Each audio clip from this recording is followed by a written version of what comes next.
but by no means are we counting out Direwolves, and Bank is going to be ever so important. It will be. Bank obviously making its way into the competitive pool relatively recently, so I'm excited to see if there's been much innovation, particularly over the last couple of months after Stage 3 has concluded. Direwolves will be looking to get off to a good start in this best of 3, and they brought a lot of heat in their previous matchup against Invictus. And if you missed it, they knocked them down to the lower bracket with a 2-1 victory. A lot of heat. Are you doing sound effects? That's like a flamethrower, you know, bringing a lot of heat kind of thing. No, that just didn't work at all. Okay. I think, though, this is obviously something that was already stated in our sort of pre-match discussion, if you want to call it that. It was more of a pre-match podcast, but the importance of Bank here for Direwolves. In recent times, they've played it 7 times, 5 wins, 2 losses. So they've had relative success on it. In fact, beat IG in the NCAA Championship, 8-6 on Bank. They did lose the Chiefs on Bank, but then beat the likes of Fury. So they've been able to knock off some decent teams here, but they're not, say, unbeatable on it. You know, Daewon Gear beat them, 7-4, for example. So they are beatable. But for Cyclops, guys, a 0-3 record. One of which actually was against Direwolves, and in fact was, I think, the last time they actually did play Bank. That was back in the playoffs for Stage 3 of APAC, and so I guess that's the main thing to look at here, is that even the recency in terms of history suggests Direwolves to be winning here on Bank. Yeah, I think just it's obviously important to preface that, though, with the fact that Cyclops had a pretty uncharacteristic performance in Stage 3 of APAC North. It was pretty disappointing by most people's standards, and I'm sure themselves as well, where they really did struggle and unfortunately didn't have it in them to go over towards Sweden as well, which I'm sure hurt them quite a lot. That said, though, of course, at their very best, Cyclops can take it up against some of the best teams in the world and should be expected to close this out if they play well. But again, I just don't really know what to expect from them here. We head downstairs for the first round, though. That is pretty expected here on Bank. Anticipating probably the util dump sort of denial meta that has characterized this bomb site for several years, and despite the rework, still tends to be quite popular. I mean, obviously, Cyclops defending first, lock of CCTV, but, no smoke in play here. You don't have really anything in sense of that. I mean, I guess you've got 2 nitrocells. Is that all you're banking on here to try and deny? I think they might have another plan, especially when you've got the castle, the mirror.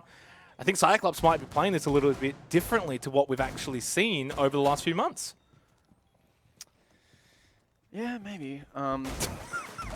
Sorry, I'm trying to fix my audio because it's a little bit quiet for me at the moment. So I was a little bit zoned out from what you said, but one point I will bring up is Oryx. Did you talk about Oryx? Well, I mentioned actually the castle and the mirror, and that they were going to be playing a different style, and I guess you could have lent in to the Oryx to agree with me. Yeah, for sure. Oryx can facilitate aggression off-site, particularly with the armor rework as well, and the fact that I think he only does 5 damage now when he busts through a wall. He can actually do quite a lot of damage, do a lot of road capability for himself and the rest of the team if he wants to play off-site.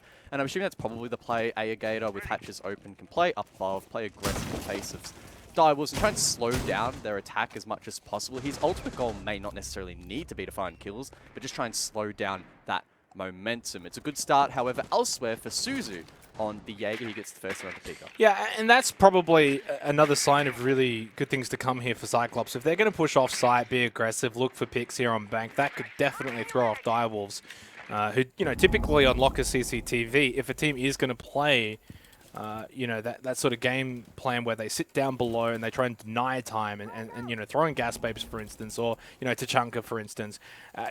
Attackers have just generally been able to, I think, deal with that pretty comfortably over towards, say, server. But this kind of roam game, this is not something we've seen all too often here on Bank in the last few months for Locker CCTV. So they're up and about. Now Direwolves, all of a sudden, they don't have map control. There's players everywhere for Cyclops, even though this is basement. And this is a really, really good start for Cyclops to sort of stamp their intent here on Bank.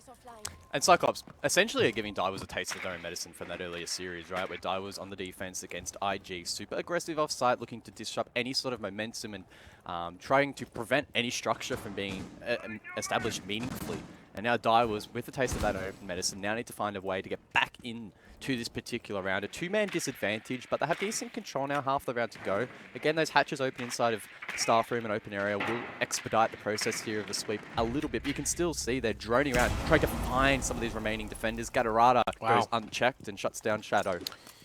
Yeah, and this is probably the perfect start for all intents and purposes. You got a 3-man advantage, still a minute left in the round. Direwolves are down as just Jackie Wu and ED. And they're not going to be able to achieve anything down this far early on. So a good start, but it does mean, of course, Lockers, CCTV will be locked away for a little bit for Cyclops. And while this roam strategy has worked, are they going to be able to facilitate that on other forms of objectives? ED will get pincered, he'll get the first, but he will fall to black-grey. Good start for Cyclops.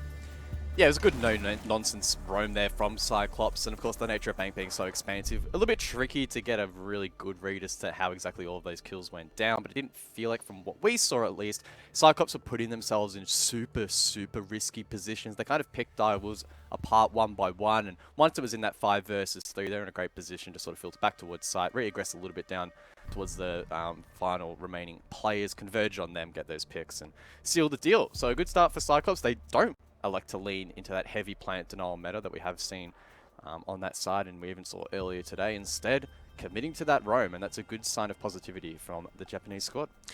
And for those who did miss the pre-match discussion, introduction, of course, map vetoes as well with that. Bank is the map pick of Direwolves, then we have Clubhouse, and if required here for the upper bracket final, Villa will be the decider. Good start, of course, for Cyclops, winning that opening round, but now it's all about being able to find success elsewhere, and this is where things will get a little bit trickier. I think Lockers CCTV, it's well known, generally it is defended pretty successfully, but then you get to other sides, open area staff, or even CEO executive. We don't see too much Talents Archives besides teams like the Chiefs, so I'm expecting open area staff room to actually be a very key point here for Cyclops. Got to be winning this, got to be winning Lockers on the defense. That will put them in good stead here on their defensive half. And again, another storyline we can continue to run with, particularly on the castle, right, is not only has he recently got the additional panel, so now has 4 in total, but most recently you can actually now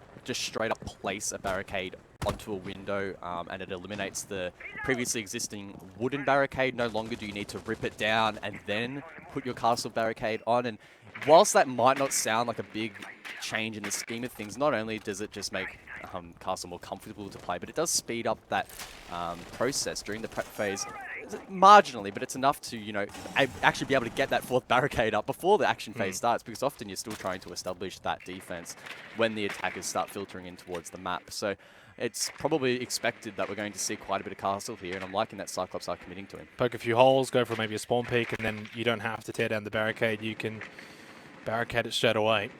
Gator playing that castle. It definitely seems like Cyclops have brought in a game plan, though, here to Bank, that's for sure. Whether they were expecting this, I would say that they've surely been practicing it, scrimming it, and improving on it in just in general terms over the break. And I think so far we can evidently see that. This is a team that's 0-3 on Bank since it's come back into the map pool. And right now, just off the first 2 rounds, and it's early days, and obviously, you know, Locker CCTV generally can be okay for defenders. We're seeing some really good things from Cyclops. 100%. And Direwolves are getting caught outside of the building. And again, think about the form factor of Bank. It is a huge map. It's such a big map and a fair decent amount of entry points as well from all levels. Yet Direwolves are still struggling to get a foothold. Now, ED has got Banana Balk over towards the lobby, and he can make his way downstairs, cut off the elevator hallway, or go through tellers if he so elects, and that might be the play with Black Raid down elsewhere. So Direwolves have at least finally now started to get a foothold on the map itself, but look at the time atop of screen. There's only about 70 seconds left. So Cyclops, yes, they've dropped the player, but they've done a really good job in slowing down this attack. They do have square control through Shadow, at least for Direwolves here. Minute 5 seconds, looking above over the second floor. Jackie Wu over towards hallway, and yes, the time, as you mentioned, it is going to be a factor. You've got Addison on site. Of course, the Echo very much can deny late round with the Yokai drones as well. If those don't get cleared, that too is something to keep an eye on. And then Gator basically can push up the stairs as well and go for that wrap in behind. Anyone over towards that square position will get caught out, but Gatorada with the SMG-11 gets the elimination onto Shadow. This is where I think things will fall apart for Direwolves, despite Souffle finding the kill onto Tsujishi. It is ED. It's stuck, it's caught in electrical, 30 seconds left. Yeah, he really needs to try and make a play. Now, Souffle could drop, cause a bit of a distraction as he sends some flushes over towards Archives. Doesn't spot the foot, of course. That's still Aniton down below, feeding information to the rest of the team and can play plan denial. Gator finally commits to the flank over towards Blue, drops ED. And with 10 seconds to go, Direwolves are in a pretty bad spot. Jackie Wu does have diffuser. Souffle finds the kill on the flank of Blue stairs. 5 seconds, Jackie Wu pushes in. He's expecting the swing though at any moment here, and he's still going to deal with Aniton, who's prone right next to him. The Yokai drone watching the whole way. Either way, Cyclops will take the first 2 rounds here on Bank. You could just see there in the final kill cam, the Yokai snuck up onto the roof as it was hiding under the desk, making sure that it was hidden from those attackers, able to deny the plant. And with 0 seconds left on the clock, that's enough for Cyclops to claim 2 rounds in a row here on Bank defense. It's been a good start for them. They'll rotate up above now, look to try and get 3 in a row. And I've, not necessarily been impressed by Cyclops late round, but they haven't really had to do a whole lot in the late round because they're establishing themselves so well in the early round. They're preventing Direwolves from getting in the map, getting quick control. They're winning these engagements critically, and Direwolves are struggling to trade picks back. So at the moment, Cyclops looking good here.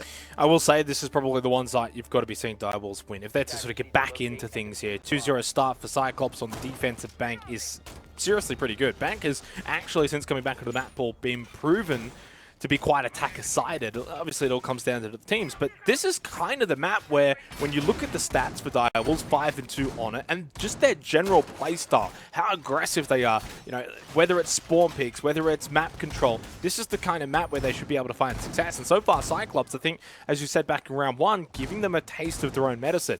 But for CEO Executive, this is where it can be a little bit more tricky. Can't really play on site. The repel game becomes a factor, but that's where Cyclops, I think, can then play into it. Look to maybe go for a run out. Look for anyone that's, strangling on the repels and try and find an early kill or 2. Don't be surprised to see them try and make those aggressive plays. Man, these compositions that Cyclops are bringing out honestly must be headache-inducing for Direwolves because, again, they're sticking that castle, the mirror as well to gain additional information. On top of that, they're bringing 2 projectile denials, so the Mamai Jaeger combo as well is going to cause headaches. Now, of course, they do have the Flores, and Souffle can send in those Rotero drones kind of negate that projectile denial, so that's a good little adaptation here for Direwolves. And in fact, it's actually perfect, right on cue, able to take down that deployable shield. So I'm out here hyping up the projectile denials, but that won't really have much of an impact, at least for that stock shield. So some good counterplay there from Direwolves. And if they can't necessarily get into the map based on their gunfights and their gunplay, at least wither away that utility. So then when you try and make that entry, it's potentially not quite as difficult. ED capitalizes on Black Ray drop. I think that's bigger than even just getting rid of shields or getting rid of that projectile denial. Finding eliminations so important. So far, Cyclops in the first 2 rounds have been able to have those advantages and then capitalize late round. Obviously, there is the trade back, though. Shadow falls. And there goes those adrenal surges as well. Those will not be available here. Just under 2 minutes remaining, still 4 versus 4. But this is where Direwolves now, you want to clear out that backside, so then maybe you can go on the repel game, get control of CEO Executive. And they've been somewhat successful, but in other ways still, I think time is going to end up being a factor here. Now that they've lost the Finker, now they're down a player, this is where Cyclops can continue to just basically hold and make Direwolves make the next move.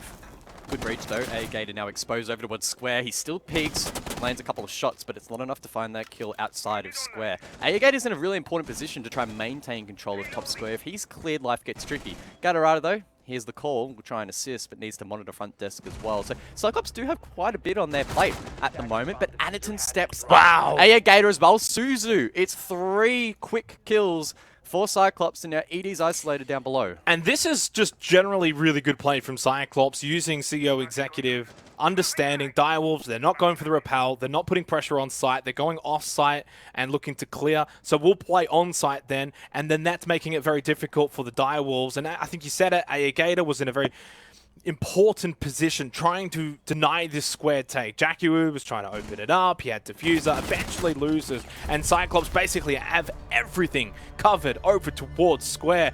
The attack, the take from Direwolves completely unsuccessful. It's a 3-0 start on the defense for Cyclops. Direwolves looking like a very different team to how they did against Invictus. They're not playing that same fearless aggression. And rightly so. I don't think they would have necessarily gotten away with that straight gut-up playstyle against Cyclops, who quite clearly in the first 3 rounds are switched on in the frag department, but they've probably leaned too far into trying to methodically take a lot of these clears. And yes, they're having some success with utility, but as you mentioned, Jake, I mean, you can take down as many shields as you want. If you're not finding kills, you're going to be in a bad position. And Dai was actually, of all the rounds so far, in that mid-round actually looked pretty good. They had a lot of decent pressure on those key points, but they still didn't win those fights. And Cyclops, bang, bang, bang, in the space of a couple of seconds, swang and find 3 kills. So that's a sign to me that Cyclops are really switched on at the moment. And unfortunately, Dai was not off to the best of starts. Yeah, and Cyclops are just keeping themselves rather contained. Obviously on Locker's CCTV, they went for that upstairs roam game, and it was super successful. But they still weren't too overly aggressive. That was a controlled aggressive look for that 1 or 2 kills and then kind of fall back a little bit. But that last round on CEO Executive was completely different. It was more on site, more a little bit closer to site, not looking for full map control, just denying the simple basics of making sure Direwolves can't push into square or get square control. Obviously the castle with those barricades over towards the rappel windows, that kind of denies that for the Direwolves, and that forces them to try and clear them from behind. Cyclops then just go on site, defend, and they had defended superbly. Now we head into the 4th round though, and this is where it's, I don't want to say do or die, but we're talking, this is a defense on Bank that is looking so successful for Cyclops. And as we always say, of course, we need to see the second half, and maybe this could end up being a defense-sided Bank, but I'm going to actually lean to say no. I just think the way that Direwolves are playing right now, it's just not up to par, and Cyclops are punishing them.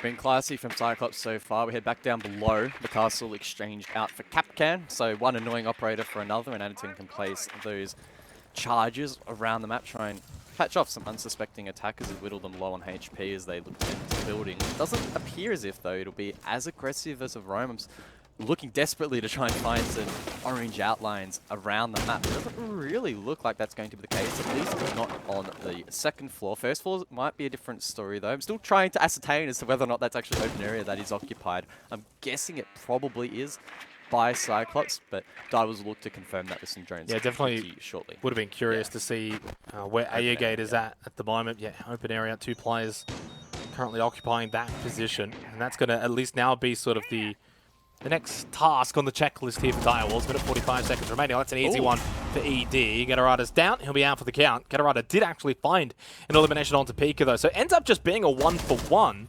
I think in all retrospect, that probably should have just been a 1-0, but the timing was everything. Shadow, though, finds the big kill onto Anderton, and this is where that open area defensive hold has now backfired for Cyclops. One hatch open for free as well, and Jackie Wu, presumably with 14 charges left on the X-Kairos launcher, can ensure that the remaining hatches that need to be opened can be opened. Shadow holding down the line over towards the red corridor, preventing that rotation. Obviously a pretty critical position to hold for plant denial, and ED actually with secondary hard breach able to open up that hatch, so Jackie Wu having some of that pressure alleviated off of his shoulders. And with 60 seconds to go, this is the round Direwolves need to win. They're in the best position to do so. Obviously, we don't have the information, but I would have loved to have seen maybe where Anderton placed those EDDs and whether or not those are maybe still in play. I have to assume they would have been around that open area position, unless they placed them late on site. I don't think so.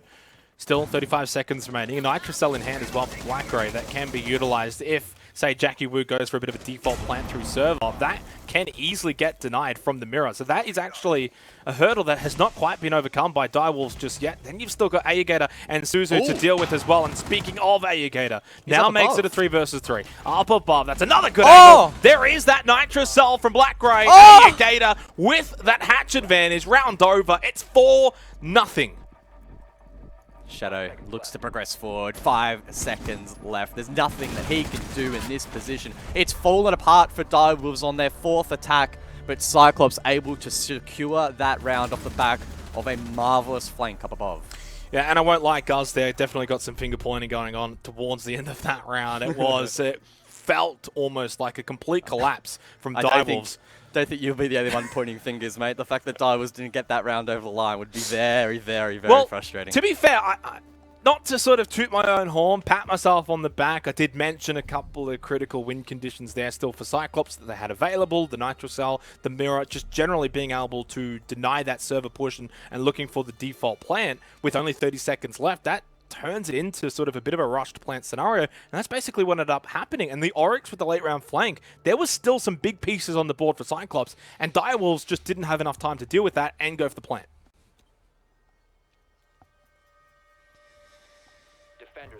Where to from here for Direwolves now? Again, as you mentioned briefly before, and we want to make sure this is very clear, you cannot always judge a game on the first half. There's every possibility that we switch sides. Direwolves, maybe if they claim a round or two, can start to mount a comeback. But when you often say something like that or insinuate that, you often need to see the team that is trailing show some glimpses of positivity. And thus far, Direwolves haven't been in many winnable positions, and when they have been, they're not converting those advantages. The last round, perfect example. They had all the players they needed established for default plant, and it only took one flank to just completely dismember them. So it's very tricky to stand Direwolves at the moment. As much as we love them, we're APAC Southcasters. If there's any reason to be biased, it's to back in Direwolves. But at the moment, the signs are not very promising.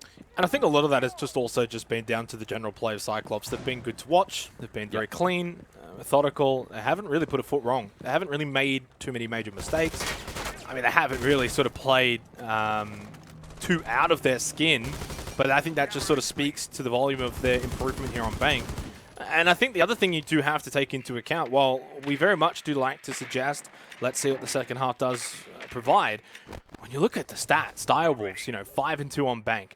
Bank in itself being rather attacker-sided. Everything is pointing to Cyclops being able to convert here and take away the map pick of the Direwolves. And right now, I have to agree with that. If we had our own little win viz, I'd be probably saying Cyclops would be at about 90% right now here on Bank. You've definitely been watching too much cricket. Siege could definitely be a slow game, but it's definitely not as slow and tedious as Test cricket, thank God. Interestingly though, ED POV now, he did 6-pick onto the IQ. Now I don't know if that's in direct response maybe to the cap can, although those traps didn't really play a part in the previous round. That said though, of course it's going to do a great job in spotting out Banshees, Mute Jammers, and most importantly those Yokais from Anaton. So we'll have to see whether or not ED can actually spot that utility out, help his team clear those positions. Keeping in mind, last time they attacked open area, it was the Yokai that confirmed the round for Cyclops. Shadow elsewhere though confirms a kill for himself with the LMG. I was going to say SMG, but definitely not the case with that big chunky boy running around. 5 versus 4 for Direwolves. Yeah, and still a minute and a half remaining on open area. I think this is fine. Now this is great. From fine to great to amazing. 5 versus 2 in the round. Finally, Direwolves looking like they're going to get on the board here with a round win. Open area, well, lives up to its name because it was quite open. And now only Ayagator remains in 1 versus 5. Jackie will get plant down. This will be the round win. This will make it 4-1. And even a 4-2 scoreline, though, for Cyclops is very much a winning half for them. So for Direwolves, guys, this is very much about minimizing the damage here of this first half. This is what we've wanted to see from Direwolves thus far. Bit of a contest here, hopefully, on the first map now will follow. They got quick map control, they found picks. Most importantly, they prevented Cyclops from getting traded, and they were able to really play in that chaotic environment that they did against Invictus that we have really been yet to see. And that's great signs from Direwolves. They're not backing down without a fight. They're not deciding to just forfeit this half. Of course, Ayagate able to get a Constellation, fall back over towards Elevate. Might be able to get a second. He's now just getting absolutely sprayed down. Shorty for a second. The nade will drop. The Marty Dom isn't quite successful, and Ayagator actually will survive, but doesn't really mean a whole lot. Direwolves have already secured the round way before then. And now the scoreline is 4-1. Yeah, and as I said, even a 4-2 scoreline, it would be more so minimizing the damage here of this first half that has already been done. This is very much Cyclops' map to win from here. A 5-1 scoreline would still be utterly awful. But CEO exec, I think this is very much a decent opportunity for Direwolves to at least bring it back to 4-2, give themselves a little bit of a lifeline going into the second half. And hey, who knows, maybe they can then start off with a solid Lockers CCT defense, then it's 3-4, then it's a couple of rounds in a row, and then suddenly you're back into things, and it's not so doom and gloom. So, big round here for Direwolves. CEO executive, a pretty decent site for attackers. Obviously that repel game, I'm expecting maybe Ayagator to obviously use those barricades on that side, try and deny that as much as possible, force a bit more of the action over towards Square, like we saw earlier. Yeah, I'm keen to see if Direwolves will commit once again to Square. trying to see where their pre-placed drones are, and I think it's looking like it will be an Eastern take, so Lobby's probably not going to be under too much pressure. I mean, the current meta, we often do see at least one attacker, typically a hard breacher like an Ace or a Hibana. Just do a quick rappel over towards Lobby. Make sure to open up Kanto. That's this long hallway where Gatorade is running towards now. And at least apply some pressure on that side of the map and keep Cyclops on their toes a little bit more. Sure, you can still commit to a full square take, but you need to have at least some perceived pressure from behind. Ensure that Cyclops are always checking cameras or always having to check behind and just not feeling as safe as maybe they did on their last attempt. And it might take some time, but I would actually like to see them maybe try and get rid of those barricades and just at least make that rappel somewhat of an option if needed, or at least that sort of perceived pressure, like you were sort of mentioning. Even if then you kind of go back over towards square side and you look to push in from there, at least then Cyclops can't quite be as comfortable on site. You know, we saw it in the last time in round 3 where Gator was basically literally actually just standing on site, no worries at all about anyone on the rappel looking in because those castle barricades were still up. So that's something they could definitely think about, or at the very least, even if it's not that, just something else. And as you said, providing that second option. Good little drone there over towards main from Jackie Wu. Now, I thought that maybe they'd facilitate a sneak from ED up the main stairs. He could try and find a pick over towards long desk, for example, and then quickly fall back, play down below with the scanner, and ensure that any utility is dealt with. But it doesn't look like Divers want to back themselves in for an aggressive play like that. Totally fine. Things, of course, still in a 5 versus 5. And neither team really wanting to be the one that falls first. That's not going to be ideal. Now, peeking down below, able to work some vert. ED does eventually try and make that play up main, but it's too little too late. Jackie Wu does find a trade, but Gator finds his as well. Divers slowly claiming square control, however. Yeah, and no surprise to see this sort of taking place right now. CEO executive, Cyclops, of course, can't quite just sit straight on site. Black Gray swings from Janitor, takes out Jackie Wu. 2-man advantage for Cyclops. This is very much indicative of Bank. A couple of these sites, very much that sort of openness, forces defenders to try and take fights, and that's where Cyclops have been so successful so far. Pika finds a kill, makes it at least 2 versus 3, just under a minute remaining. There is a hope here, a chance. Souffle with no grenades. Pika has 3 flashes, though. Could try and facilitate a play. He'll flash out, move forward over towards Jan, and Souffle admits that will find Black Ray. Now, there's a player over towards long. I don't quite know where the second defender is. Either way, Diver's looking to push in. In fact, it's over towards main. Diver's could isolate this, but Pika misses that initial shot. Still has flashes, sends it out, but flashes himself in doing so. Skeleton key in hand, but of course that defender's not going to push. Or will he? Pika might get a free kill. He does. Gatorade just absolutely feeds him. Now, Aniton is 1v2. Oh, yeah, that should be the round. Souffle closes it out. Aniton gets caught over towards long desk. It's a 4-2 half in favor of Cyclops, but it's Direwolves who have slowly brought things back. Props to Divers there to be able to bring that round back, but Cyclops did make a little bit of a meal of that 3 versus 2. Sure, the first pick was maybe a little bit greedy over towards long desk, but even counting that aside, the 2v2, Gatorade over towards main. I understand, of course, he doesn't want to allow that player to get really good control at the top of the stairs, but unfortunately, just a little bit too greedy. And then, of course, at the very end there in the 2v1, Di was expected to trade that one out. So they've been thrown a little bit of a lifeline here. Divers, they weren't in a very good position. Probably should be closer to a 5-1 scoreline at this point in time. And now if this does end up being super defender-sided and Divers are able to disrupt any sort of structure from being formulated, much like they did against Invictus, maybe we counted them out a little bit too soon. Well, I mean, I don't think we ever really counted them out. If they were to be counted back in, though, it was the general consensus they needed to sort of win the last 2 rounds. And they've gone and done that, right? Now they've put themselves in a position, and this is what I sort of said at the very beginning of the last round. You win that one, now you go lock a CCTV. You play this pretty well, and it looks like they are going to play a bit of that sort of, you know, ammunition game with the gas babes, Chanka incendiaries as well, the Yokai drones. So they're going to pretty much sit on site, look to deny that server room push, default plant for as long as possible, and hope that it ends up working. So I hope Cyclops have got some way of dealing with this, or at least understanding the Capital, I think, is one that can definitely deal with it. So it seems like they've already expected it. But still, this is a site now where I don't want to say they should be winning, but it's very much a possibility. You do it, and then it's 3-4, and suddenly that pressure valve has suddenly been released immensely. Based on the composition, Divers looking to play more traditional basement hold here. Tachenka, that Shamika launcher can be used to disrupt the plant. Smoke canisters doing almost the exact same thing. Yokai. Yokai as well for information, and Pulse can play in gold. So this is looking very much like a classic bank defense from Direwolves.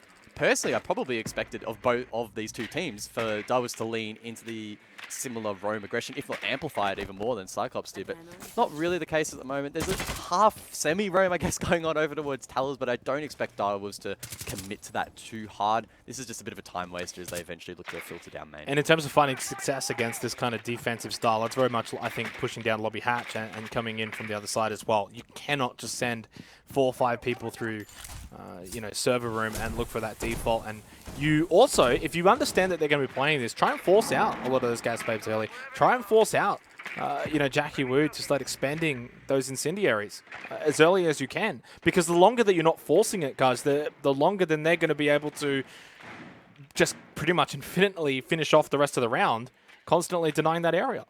For sure. I think it's almost as extreme as right about now. Halfway into the round, you need to start burning that utility, because the smoke canisters plus the flames, that's going to take close to a minute 15, if my sums are at least half accurate, in being able to deny the plant. Which means that ultimately Direwolves, they'll know that Cyclops will have to send it down hatches, down main stairs, maybe even go for a back push, which isn't, obviously an unwinnable position for Cyclops. So this is an interesting part of the round, right? Does Cyclops still commit to the default push? It doesn't look like that's going to be the case, and honestly that's not the percentage play to make in this instance. So now we look over towards Direwolves. How are they responding to this situation? Are they aware that Cyclops are going to have to go for something a little bit spicy? Yeah, it doesn't seem like they're going to be going for a server push, whether that's through blue stairs or the square hatch either.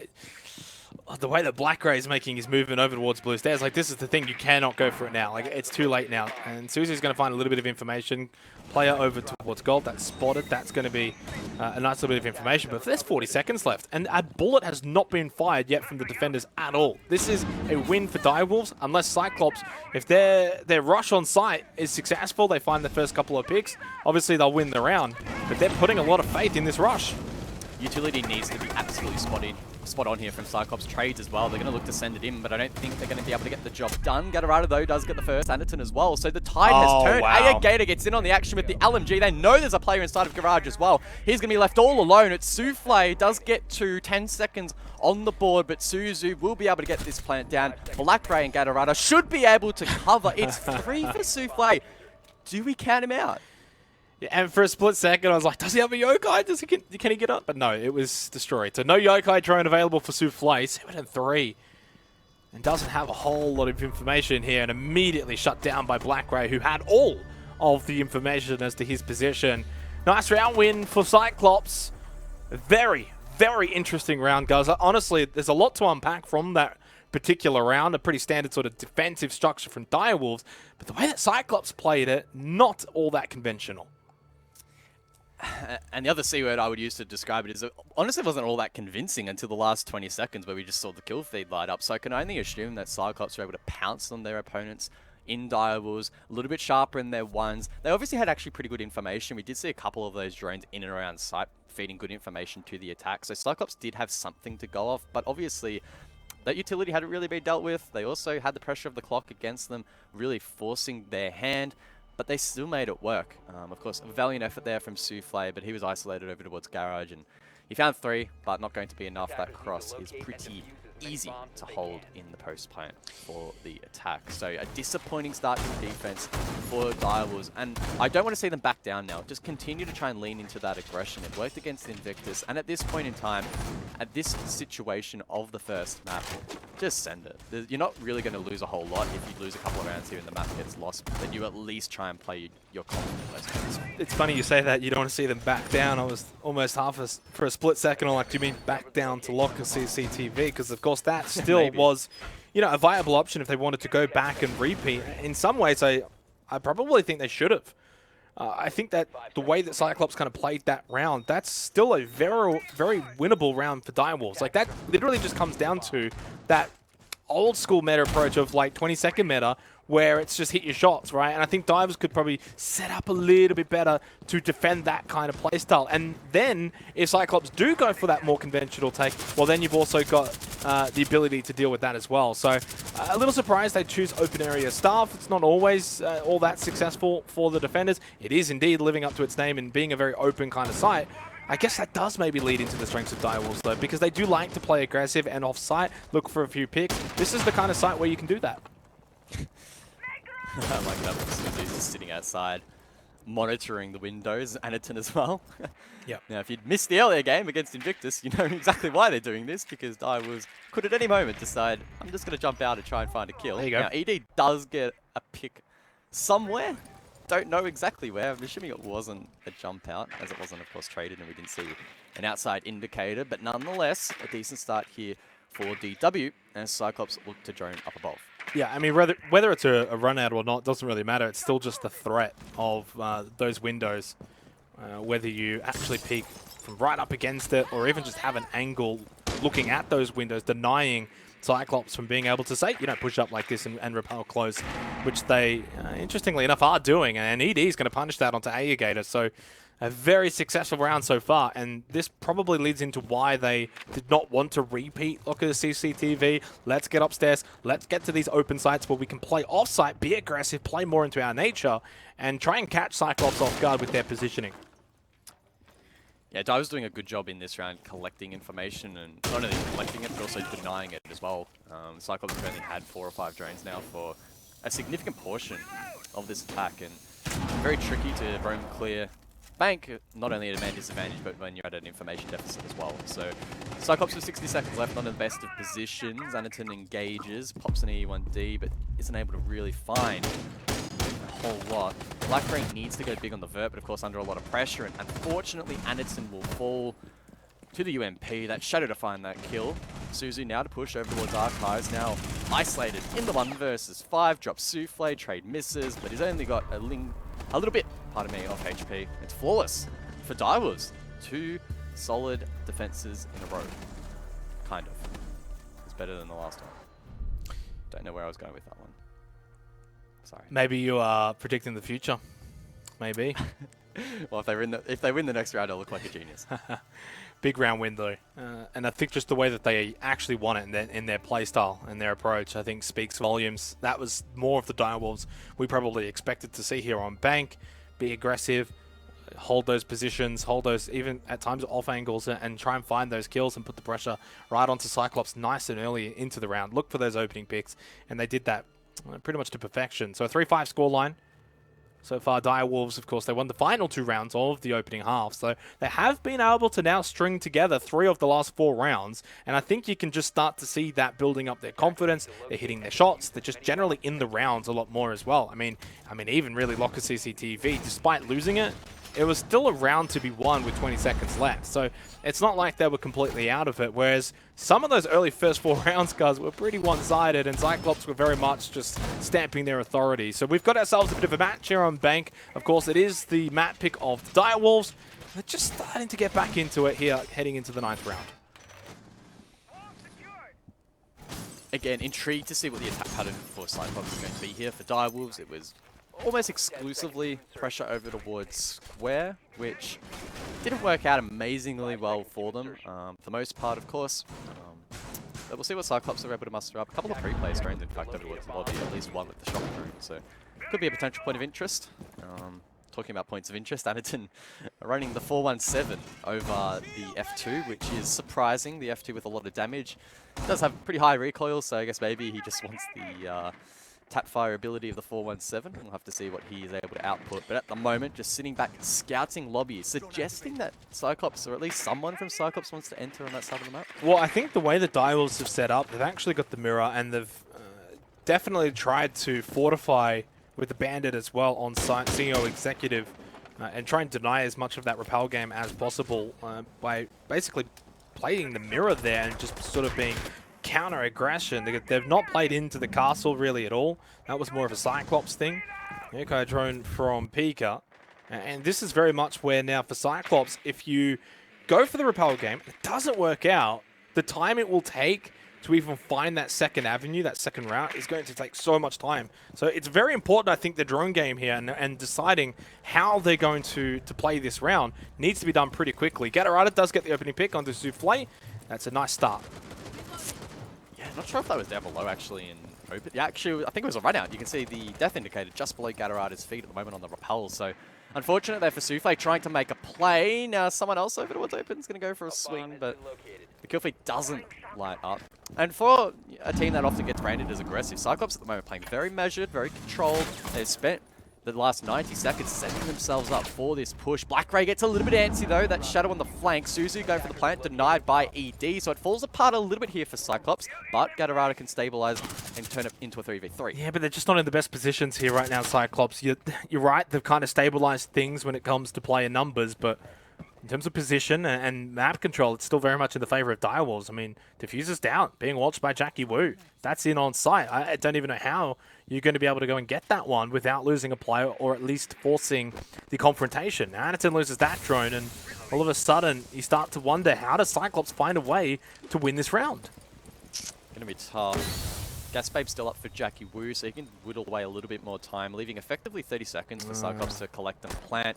Going to be tough. If they need to swing in, the percentage is not going their way. But Anaton gets fed up kill. Jackie just walked straight past. Why? You would have heard the rappel. You would have heard it. You would have got the sound info. And Aegate been able to pick up the diffuser as well. Maybe that's why. Oh, well, nice denied by Edie though. And then Pika gets the elimination onto Gatorada. Anaton was expecting it to push through, but unfortunately, he waited too long. Nothing came, and they went straight for the planter. And I think it ended up being that mirror watching on site where I think they would have been able to find those kills so easily. Messy round. Messy round. The first pick offsite over towards open area. The jump out from Souffle shut down.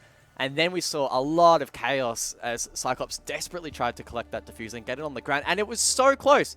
It was really, really tight. I think there was maybe a second to go on that plant animation. 7 seconds, of course, in total. But unfortunately, Cyclops unable to stick. And even if they did, Direwolves could have done a double jump out and should have been able to counter defuse anyway. So Direwolves, they do take 2 straight. So I was actually correct before. Yep. I can read into the future. That said, I don't know who's going to win the next round. My power has been completely drained. 4 of the last 5 rounds now for Direwolves, and I think this is very much a warranted timeout for Cyclops. All of a sudden, that rather substantial lead that they once had, remembering they were up 4-0, has very much evaporated, and they're on the attacking side of Bank, and right now it's turning out to be a pretty defender-sided Bank. This is why we don't get too ahead of ourselves. Heading to Locker CCTV, this is a good opportunity as well for Direwolves, I think, to sort of further capitalize. Maybe don't play as much into the Smoke to Chanka game, yet they do it anyway. And this is where for Cyclops, you basically need to play the way you did last time, but maybe go a little bit earlier. They got a little bit, I don't want to say lucky. Lucky's not the right word. They hit their shots. They were the better team in the round. But you're also just putting your fate in just hitting those shots. If you miss a couple of bullets, that's it. That might be round over with 20 seconds left. If you lose a fight or 2 down there, the defenders will generally win out. So this is a big round, big tense round. It'll be 5-5 if Direwolves can close this one out on Locker CCTV. Then, guys, they will be able to go back upstairs and honestly, I think even stay upstairs for the rest of the half. Maybe. Interestingly enough, that tactical was actually called by Direwolves, so despite winning 4 of the last 5 rounds, that's staggering. They needed the tactical. Honestly, if I had to put my money on what it was just a toilet break. Right. The amount of times teams take tacticals just so a player could go to the loo is actually quite astounding. I wish we could do that. Me too. Big round, though, to sort of, again, rephrase things a little bit. This has very much now been a comeback for the Direwolves. They were down 4-0. Cyclops on the defense were looking impeccable. Now on the defensive side, the Direwolves themselves starting to find rounds. So we're talking of the rounds that we've seen play out. 6 of them have been defenders, 5 of them have been attackers, guys. Very intriguing to even sort of say it like that. Actually, no, what am I even saying? I'm wrong. What is it? How many attackers? 3. Is it 3 attacking round wins and 6 defenders? I don't even know where I'm going. Yeah, that's the one. Jeez. Math is hard. Don't ever do it. That's why we don't do math. I know it's been a couple of weeks, but I like how can't forget the it's only been a couple of weeks. Completely forgot. We haven't really missed a whole lot in this round. Cyclops, roam clear. Facilitated by the Jackal, an operator that I really enjoy seeing on Bank because it does speed up this process. It doesn't tend to get a whole lot of love. Only a couple teams here or there actually wanting to take a player away from a utility-based role to gather that information, but I don't mind it. Of course, Direwolves aren't committing to a heavy roam, so it's not going to isolate a player, find a kill, but it does ensure that Cyclops feels safe, and now they can work those hatches. Of course, that will be Suzu's role with the X-Karius launcher. Go around, pop them open. One over towards lobby, they have the one in elevator, couple in open area, and the one over towards square. So his hands will be busy. And this is where we now see the response from Direwolves. Jackie Wu with a Shamika launcher already sending out some utility. And that's a good sign for Cyclops because it means that they're baiting out some of that utility that's going to be critical late round. And we saw the way that Cyclops dealt with it in the opening round of the second half. Obviously, one of the key standouts for me was literally the player pushing in through server just ran through the incendiary. They just did, oh no. Well, that is not the way that Cyclops wanted to start this round. Failed nade, Gatorada loses a bunch of health, forces out the early adrenal surge. There's a minute left in the round. One-man advantage for Direwolves. You lose your Jackal, who I will say has already done his job for the team. But geez, that's not ideal. That's a gun off the board for Cyclops. Edie as well still has 2 gas babes, so A-Gate is likely going to be isolated. Oh, the spots! It landed! The arm of Shadow lands a shot, but it's not enough. Shadow reaggresses. A-Gate is still isolated with 40 seconds left. Cyclops need to make a play. Somebody needs to step up. It's probably going to come from the hands of Suzu on the hatch drop, which means that Shadow's in a critical position to deny, but he has been spotted. Yeah, this is the final gas, babe. 7 more incendiaries available for Jackie Wu, the Shamika launcher. Gatorada from main stairs. He's able to get the double onto Shadow and Jackie Wu. But there's one just above through beepers. Hello, it's Pika. 20 seconds left. 3 versus 3. Final gas babe is now dissipated. And this is where Aegator needs to go big, as he usually does in red time. Cyclops close to sight, but no diffuser in hand. Yes, it's Suzu who's got it. Suzu now needs to stick it inside of lockers. Cannot get denied. Cannot be taken off of this. Black Ray gets Edie. Aegator falls. Suzu got off of it because Direwolves were just mincing them on sight. The comeback is complete. It's 5-5. Peekaboo from Pika. Huge flank. If he doesn't commit that, if he doesn't pull it off, Direwolves do not win that round. Again, man disadvantage, but Cyclops still able to find picks. Gatorada in particular on the Finca, opening up a lot of that objective, but it wasn't enough in the end. Direwolves now drawing out the map. In that first half, yes, we were cautious. We thought that maybe this will be defender side, but things were not looking good. If you were here at the start of the map, you can attest to that. Direwolves did not look good at all, but they have really turned up in the last couple of rounds. They're playing with more fluidity, more confidence, and it's producing results. Yep.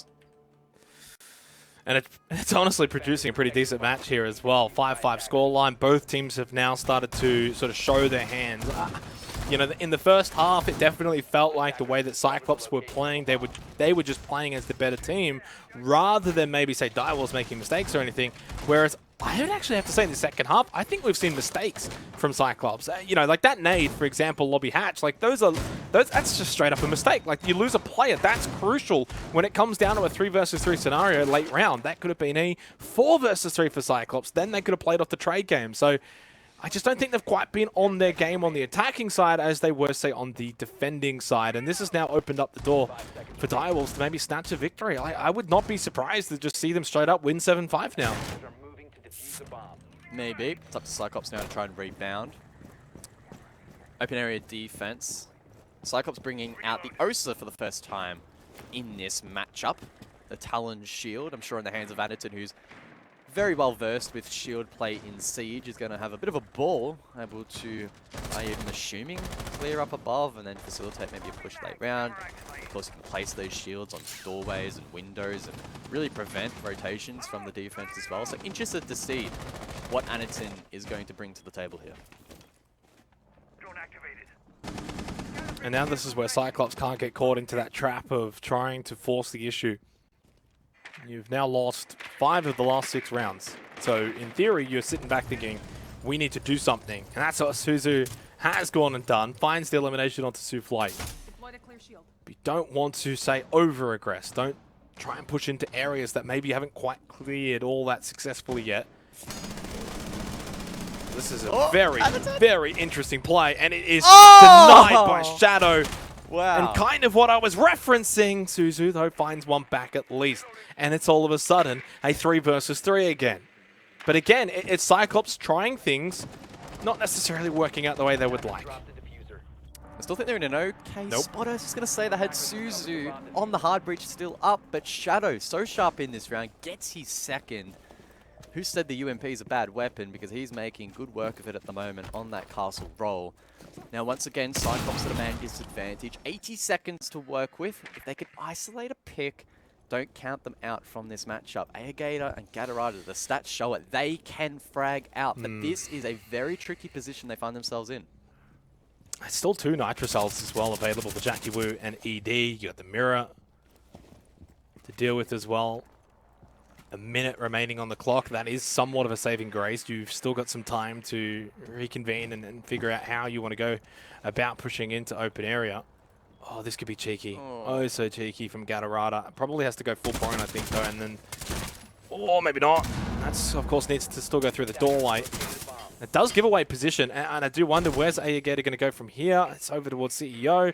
Time, boys. Haven't got a whole lot of it left.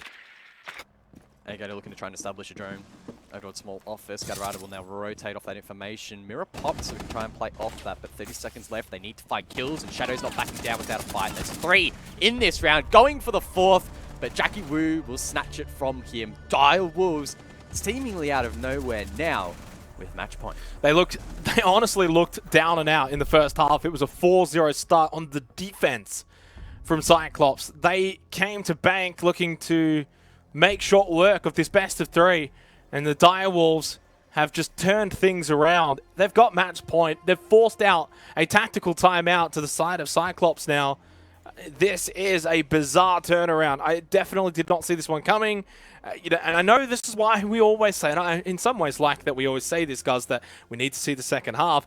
I didn't believe it, though. Wholeheartedly, I think a lot of the stats were basically saying Cyclops going to win here on bank comfortably after a 4-0 start on the defense. I thought that's it. They'll go on the attack. This will be pretty clean. Diabol's maybe not known for their defensive plays, and yet they've honestly leaned into it perfectly here on bank. Very much abusing open area, CEO executive, and those sort of up above sites, playing off, being aggressive, and they've looked really good. Cyclops, I'm not sure what's happened.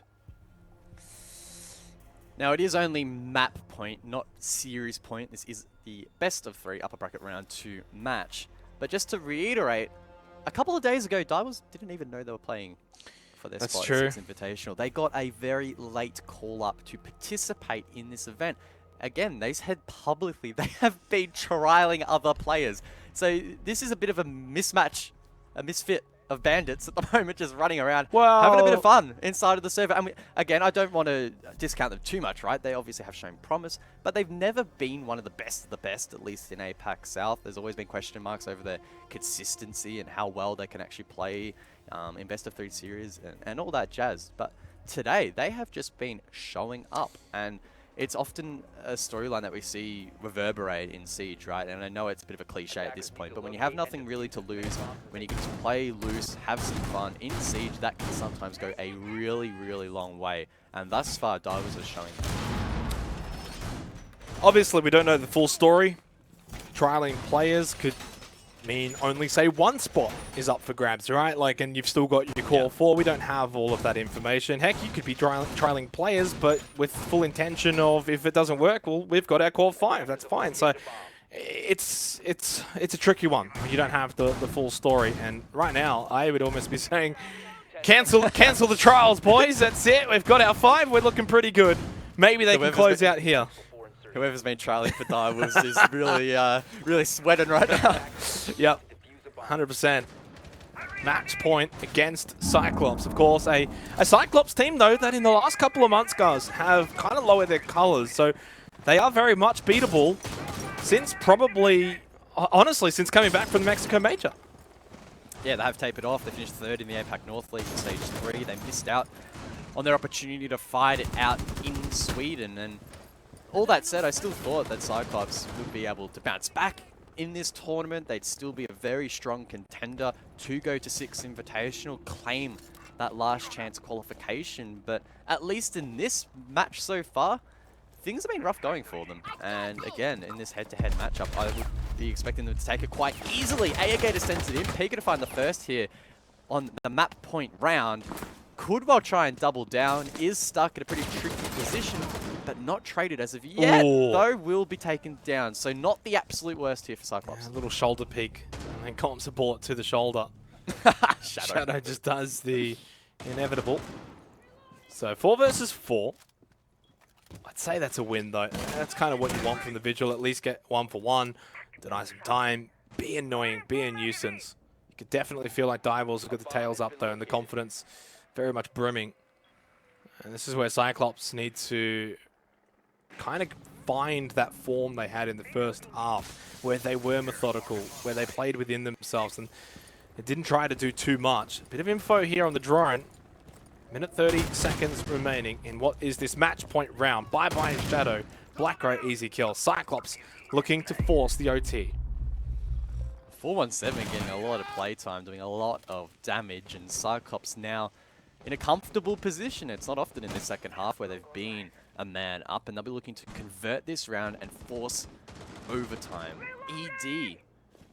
Still 2 Smoke Babes available. Could try and fortify his position over towards stock hallway, but I'm looking at Souffle. He's down below. He has a Nitro Cell as well that he can play into. He is the power player in this situation for Direwolves. If he does nothing, they're not going to win the round. 45 seconds remaining in said round. No Nitro Cell available for Jackie Wu. Playing in from front desk. That's a Gas Babe, and as Jackie Wu actually found the elimination just immediately after we switched off of him.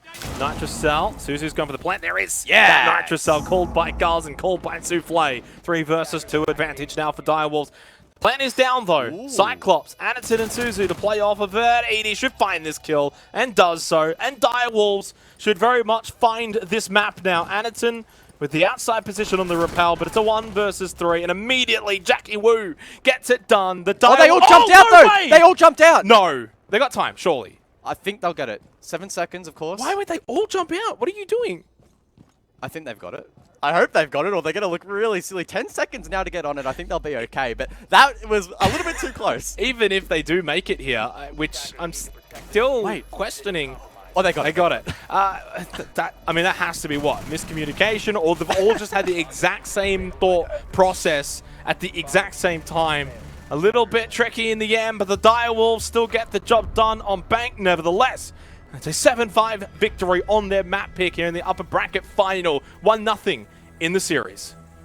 Oh, they were trailing 4-0, but Direwolves dig deep, playing super well. They're particularly in the second half able to get it across the line. And like we always say, Jake, that's why we just can't count a team out early. And honestly, as much as we say that, and I love to stick by that mantra, I was super, super concerned for Direwolves. Not only were they trailing by 4 rounds, but Cyclops were looking really solid and Direwolves looked scared. But they flicked the switch just like that, a couple of rounds on the board, and wow, they played amazingly. Like 24 hours notice, they already beat Invictus in a best of 3. Now that you've taken a map off Cyclops, this has been a roller coaster for the Direwolves. And obviously, yes, Bank is their map pick, and one they've been quite successful on in recent times. That's now 6-2. That's a pretty decent scoreline. Clubhouse to come after that, but with the way they won on Bank, I don't think Clubhouse is going to be, say, a foregone conclusion, despite the recent success that we've seen from Cyclops. 5-1 scoreline, and Direwolves being 0-1. It's just a map they haven't really played much of and at all. I still wouldn't count them out on it. And saying that, though, surely Cyclops get the job done on Clubhouse. I would hope so. You would hope so. I would really hope so, but I think if we've learned anything so far today, it's, especially when Direwolves are playing, you cannot take anything for granted. Realistically, if we're being super serious and looking at the numbers and looking at the situation, Direwolves probably shouldn't be winning a single map today. But they've already taken down Invictus. They've just managed to do a sweep against Cyclops here in the first map of this best of 3. So we just cannot count them out of any map, of any round. These players are playing some really solid Siege at the moment. When they look scared, they look pretty bad. That was the first few rounds. But once they flicked the switch and played with that fluidity and freedom that we know and love from Direwolves, they actually were playing some really solid Siege, which was awesome to watch, particularly if you're a Direwolves fan. Maybe a little bit concerning, though, if you're in the Cyclops camp. Not the best of maps for them, but again, it's best of 3s, it's Siege. You don't win this on the first map, and we'll have to see, of course, Direwolves continue this form and momentum. And remembering, as we look at the replays here, it was a 5-2 scoreline in favour of Cyclops. Yes, we saw Direwolves win the final 2 rounds of the opening half and finally get on the board, and immediately then going into the second half, Cyclops win the first round. And at that point, I was probably thinking, yeah, this is going to be like a 7-3 or a 7-4. what a turnaround from Direwolves, because basically from that point they didn't drop a round after that and just completely reverse swept them, and have honestly done it in a very emphatic style in that second half as well. They were the dominant team. They were the team that were making all of the plays, the team that you were probably counting on to win late round as well. If it was a 3v3, Direwolves were typically in better positions, or at least in better positions to win the round. Cyclops just could not get anything going in the way that they were able to do so in the first round. So massive turnaround. But as I say, Clubhouse to come after this. It's a best of 3 for a reason. It's not a best of 1. This is where Cyclops are probably expected to turn things around. For their sake, they definitely will hope so. Otherwise, what a fall from grace it could be for them. We're going to go to a short break. On the other side, though, of course, Clubhouse. It's 1-0 to Direwolves here in the upper bracket final.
When you found me like that, I was doing not bad, didn't care about you.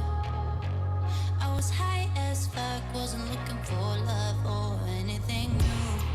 It ain't funny, little devil in this yes, think you got me, yeah. You're so naughty, I feel something leaping into my body. Cause you shoot me in the heart, can't get over it, over it. In the other part, I recover it.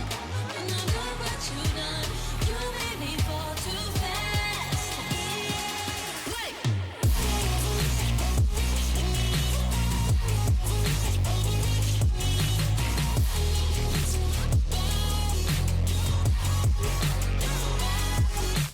Look what you done, I'm going mad. You shut my heart, the only is that I need your love so bad.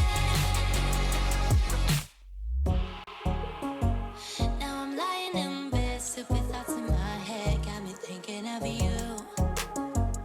If you let me know lies, slowly losing my mind. Are you feeling this too? Don't be sorry, you're my angel in disguise. Yeah, you got me. Yeah, let's be naughty. Wanna put my body next to your body. Cause you shoot me in the heart, can't get over it, over it. In the other part, I recover it, recover it. Look what you done, you made me fall too fast.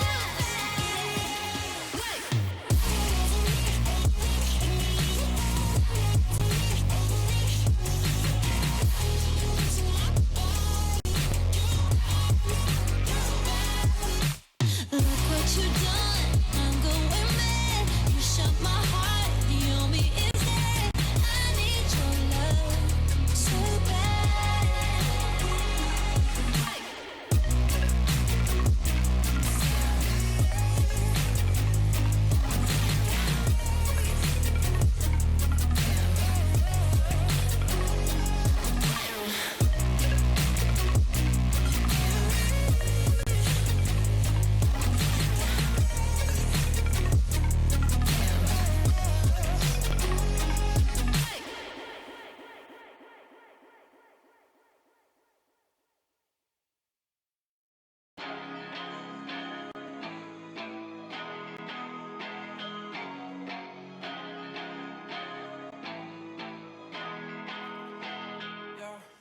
Talk to me, I just want a little bit of company.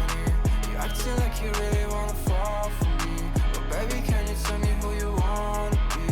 Wanna be, yeah. Talk to me, I just want a little bit of company. You acting like you really wanna fall for me, but baby, can you tell me who you wanna be? Wanna really want something that can last. You make me feel like I'm okay. We both know that you feel the same. Ooh, baby, I got nothing else to prove. You're talking about your best side of me. Remember that you always get to choose. Talk to me, I just want a little bit of company. You're acting like you really wanna fall for me. But baby, can you tell me who you wanna be?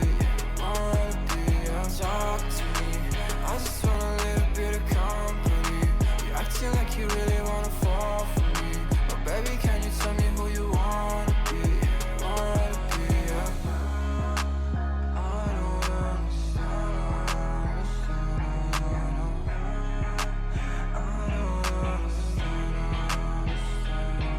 I don't friends, yeah, I guess you got my intention. Got no place I'd rather be, feel like another dimension. I don't wanna talk, baby, you should let it go. I don't wanna go, let me stay a little more. Talk to me, I just want a little bit of company. You're acting like you really wanna fall for me. But baby, can you tell me who you wanna be? Talk to me, I just want a little bit of company. You're acting like you really wanna fall for me. Oh baby, can you tell me who you wanna be?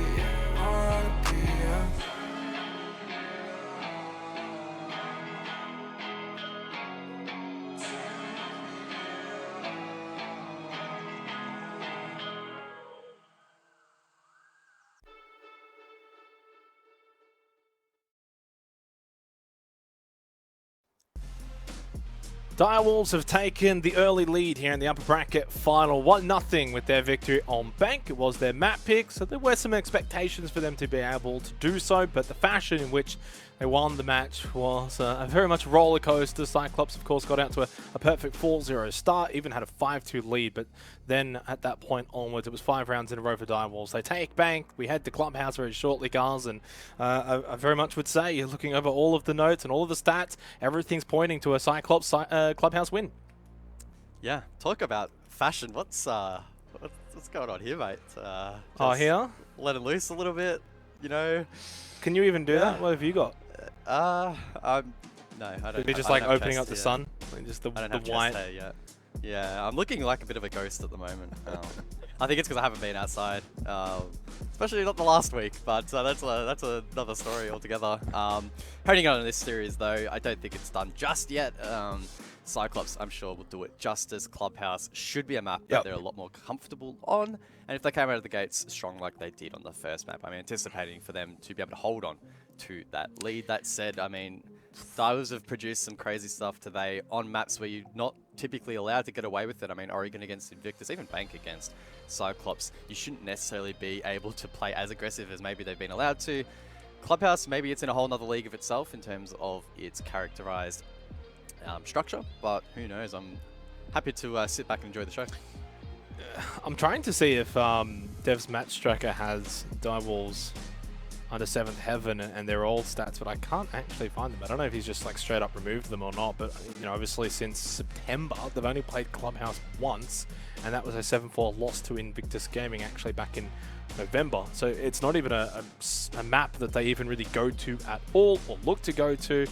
It very much is one they look to avoid, and obviously the complete opposite for Cyclops, right? Like a 5-1 kind of scoreline suggests their proficiency on it. I think it leads more into their playstyle when you think about what we've seen and what we expect to see from Direwolves. A bit of that open nature, roam game or peaks or being aggressive and really leaning into that maybe more ranked playstyle. It's a little bit harder to do that, I think, on Clubhouse against a team like Cyclops. So everything very much leaning in Cyclops' favor, which then leads me to believe, you know, we probably go to our decided map of Villa.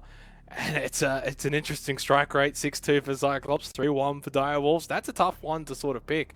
So even if Cyclops do win this one, it's not a given that they will be able to win on Villa. So they're still up against it here, even though they are going to a map that has a lot of favor for them.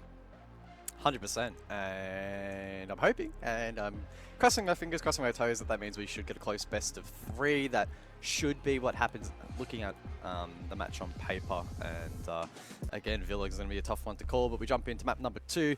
Again, it is, of course, Clubhouse. Direwolves need one more map to continue their run in the upper bracket, secure their position in the grand final. Cyclops, though, looking to make that reverse sweep. Yeah, and it's very much just all about setting expectations. That's what we did at the start of Bank. We labelled out the reasons as to why Direwolves were the favoured team on that particular map, and lo and behold, they ended up winning it despite a bit of a slow start, and that's kind of all we're doing here, setting up the expectations that Cyclops, despite their loss on Bank, despite maybe even some poor form as of recent, this is still a map they should be winning. And I think then if they were to actually lose this, panic stations, it would be very much ringing around the Cyclops gaming house, because this is a map they need to be winning and honestly should be winning. You lose this, not only do you lose the upper bracket final, but there is just a lot of issues then in the Cyclops camp. Yeah, and that would only feed in, I think, more to the storyline of them struggling over the last few months, the back end of 2021 and now heading into 2022. It would be very difficult, I think, for them to sit down and look back at stage 3 and the the close qualifier rather for SI and go, wow, we really struggled. And that could mean some soul searching for Cyclops over the transfer period, or at least, looking to rebuild themselves internally for stage 1 of 2022. But nonetheless, I think we're maybe jumping a little bit to conclusions. Cyclops, again, could always win this map, win the next one, secure themselves in that grand final, and produce the goods in the best of 5. And honestly, so that's not that outlandish. That's... Yeah, for sure. 100%. It's not that outlandish for them to be able to do that. Direwolves kind of got their one, they got their bank, it slipped on through, and they ended up winning it. I think maybe in some ways, for Cyclops, they probably looked at that as an opportunity to maybe test out where their bank is at, right? Because as we said, going into bank, they were 0-3.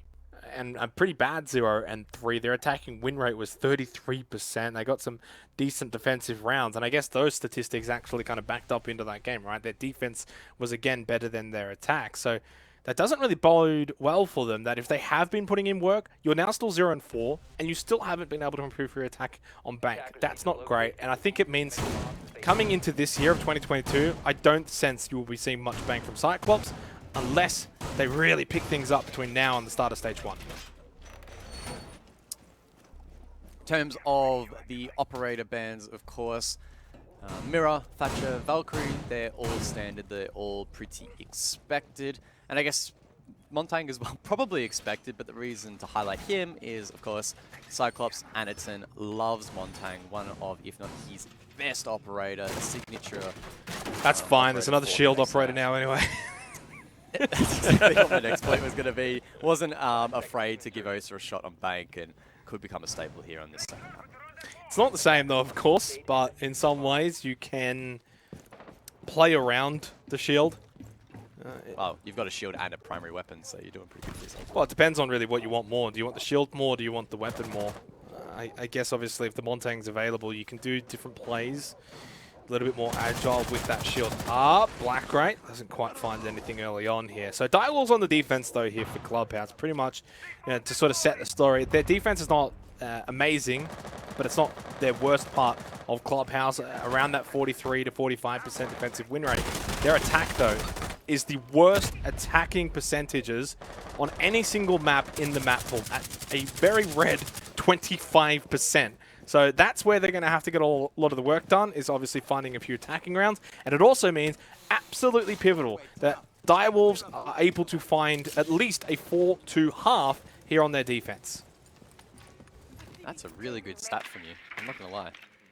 There haven't been any Xenox fun facts just yet. And even that one you didn't say was a fun fact, so was that just a boring fact? That was just a Dev Marta match tracker fact. Fair enough. Got the job done though, and in terms of trying to get the job done, Cyclops looking to get control up above the site itself down in basement. Now dirt was soft, so they get that basically for free, and I think most of hard breaches on the first floor are looking pretty good as well. But Gatorada and Anaton thinking about a play over towards dirt. Anaton will head with that Talon shield in hand. Peeks around, tries to find some information, but can't really commit.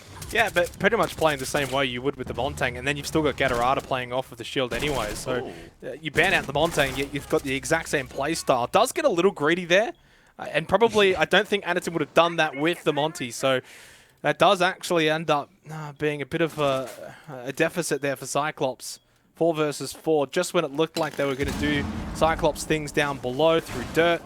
Play able to cut that short and still hold on to sight here for Arsenal. Just under a minute left, but is obviously going to be very careful with their positioning. Frag grenades go out, looking to flush him out. Pika in a pretty aggressive position towards bottom main. Now with that shotgun in hand, you might be able to deny the push down main stairs. Gatorada elsewhere, denied by Souffle. It's a rotation from Cyclops over towards blue. They look to drop the hatch, but they're met by ED. Swings wide and collects all 3. Direwolves with a great start to Clubhouse. Back-to-back-to-back eliminations for ED to open up Clubhouse. A good start for Direwolves, but honestly, good signs as well from Cyclops. The way that they were able to play in through dirt with the Osa, it was very much a Montang play without having the Montang available. Some decent signs, but of course for Direwolves, you know, you win out on basement. That's kind of in some ways expected on the defense. Now you go up above. Now, these are where the questions are really going to be asked.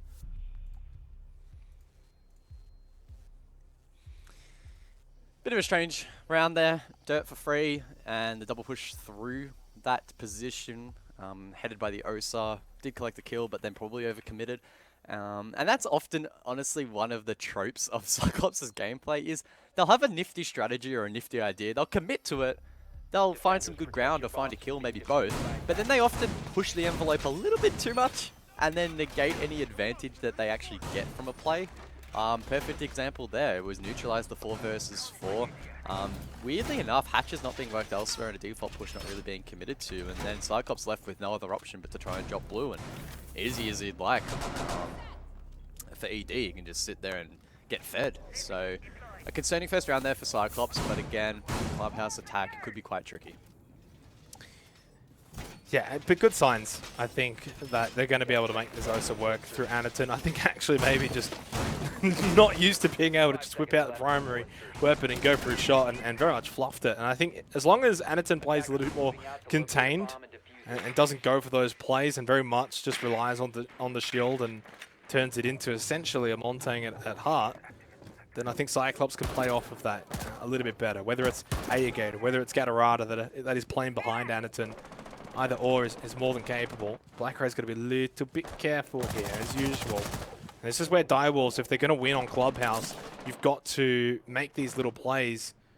You know, Souffle doesn't need to go for any runouts, but just even holding this position and keeping it in control for as long as possible on cache CCTV, so vital.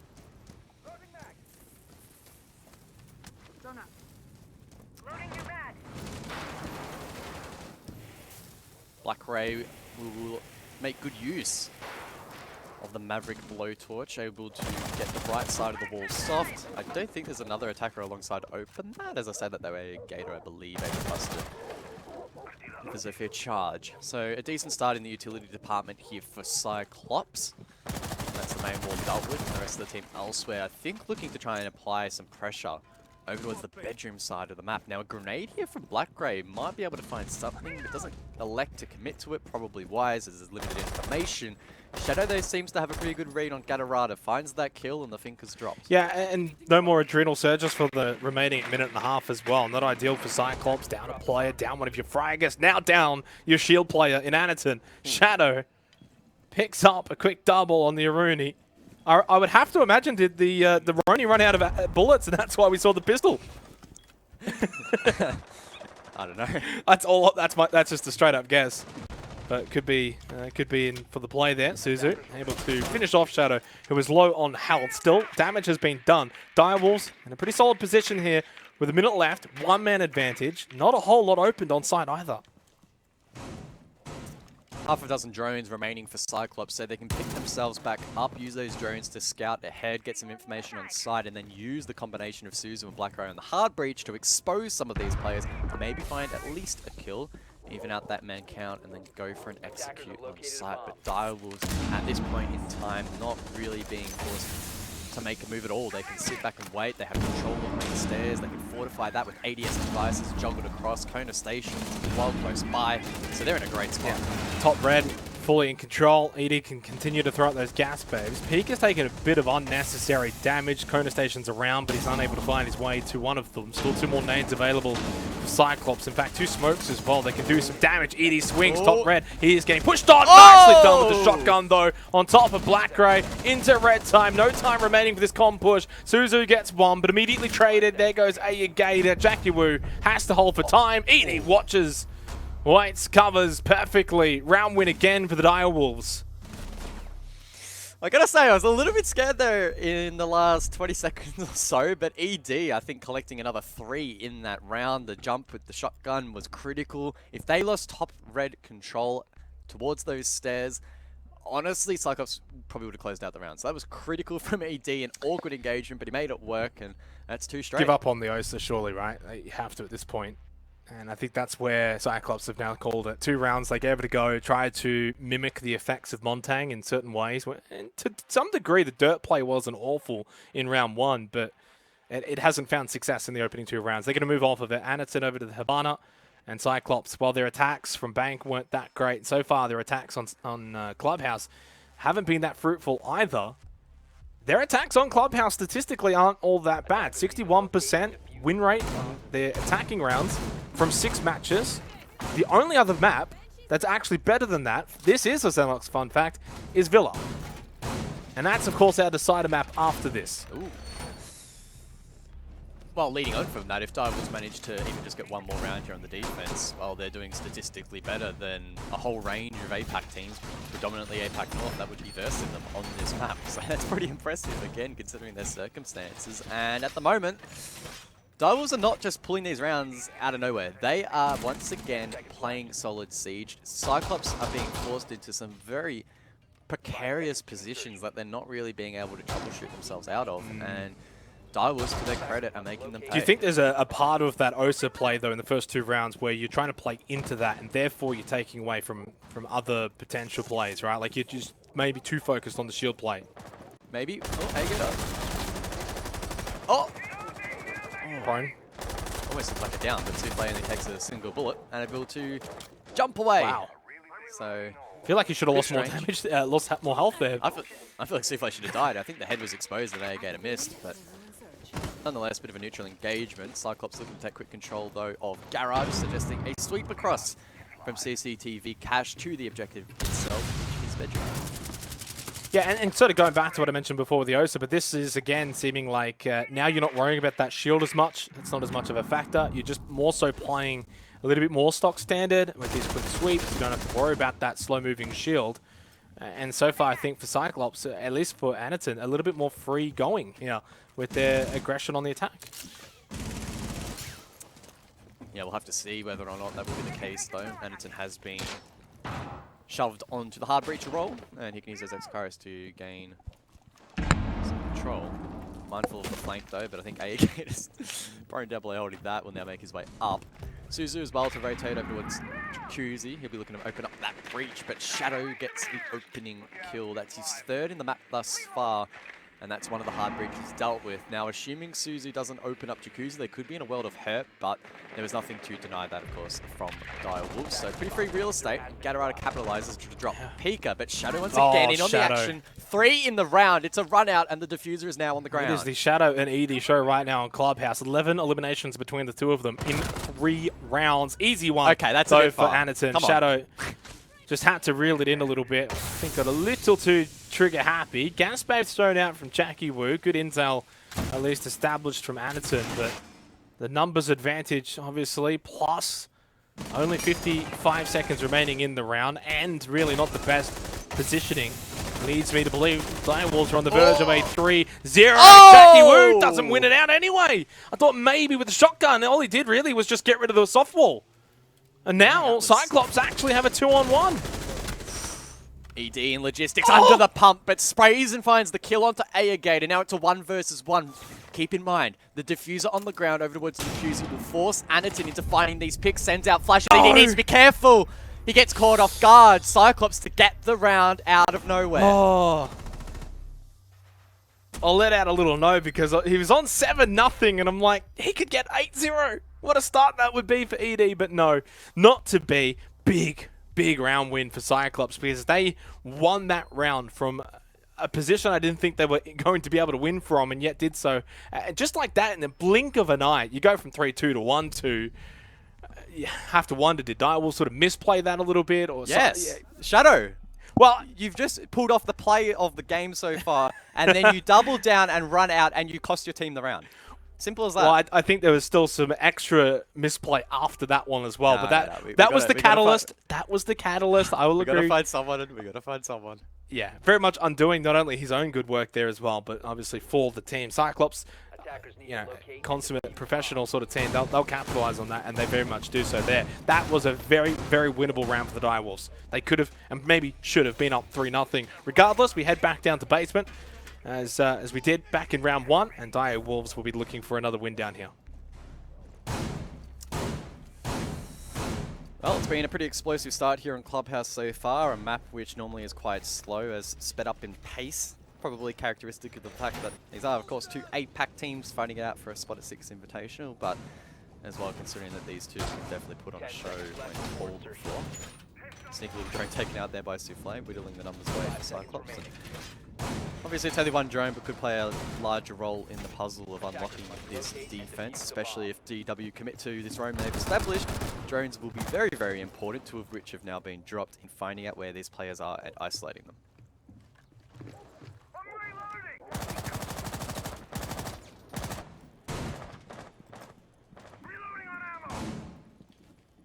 Definitely feels like we've got ourselves a solid little match here in Clubhouse, but I think Cyclops are probably just a brief moment of really solid form away from being able to find a few rounds. That's an easy one for Alligator.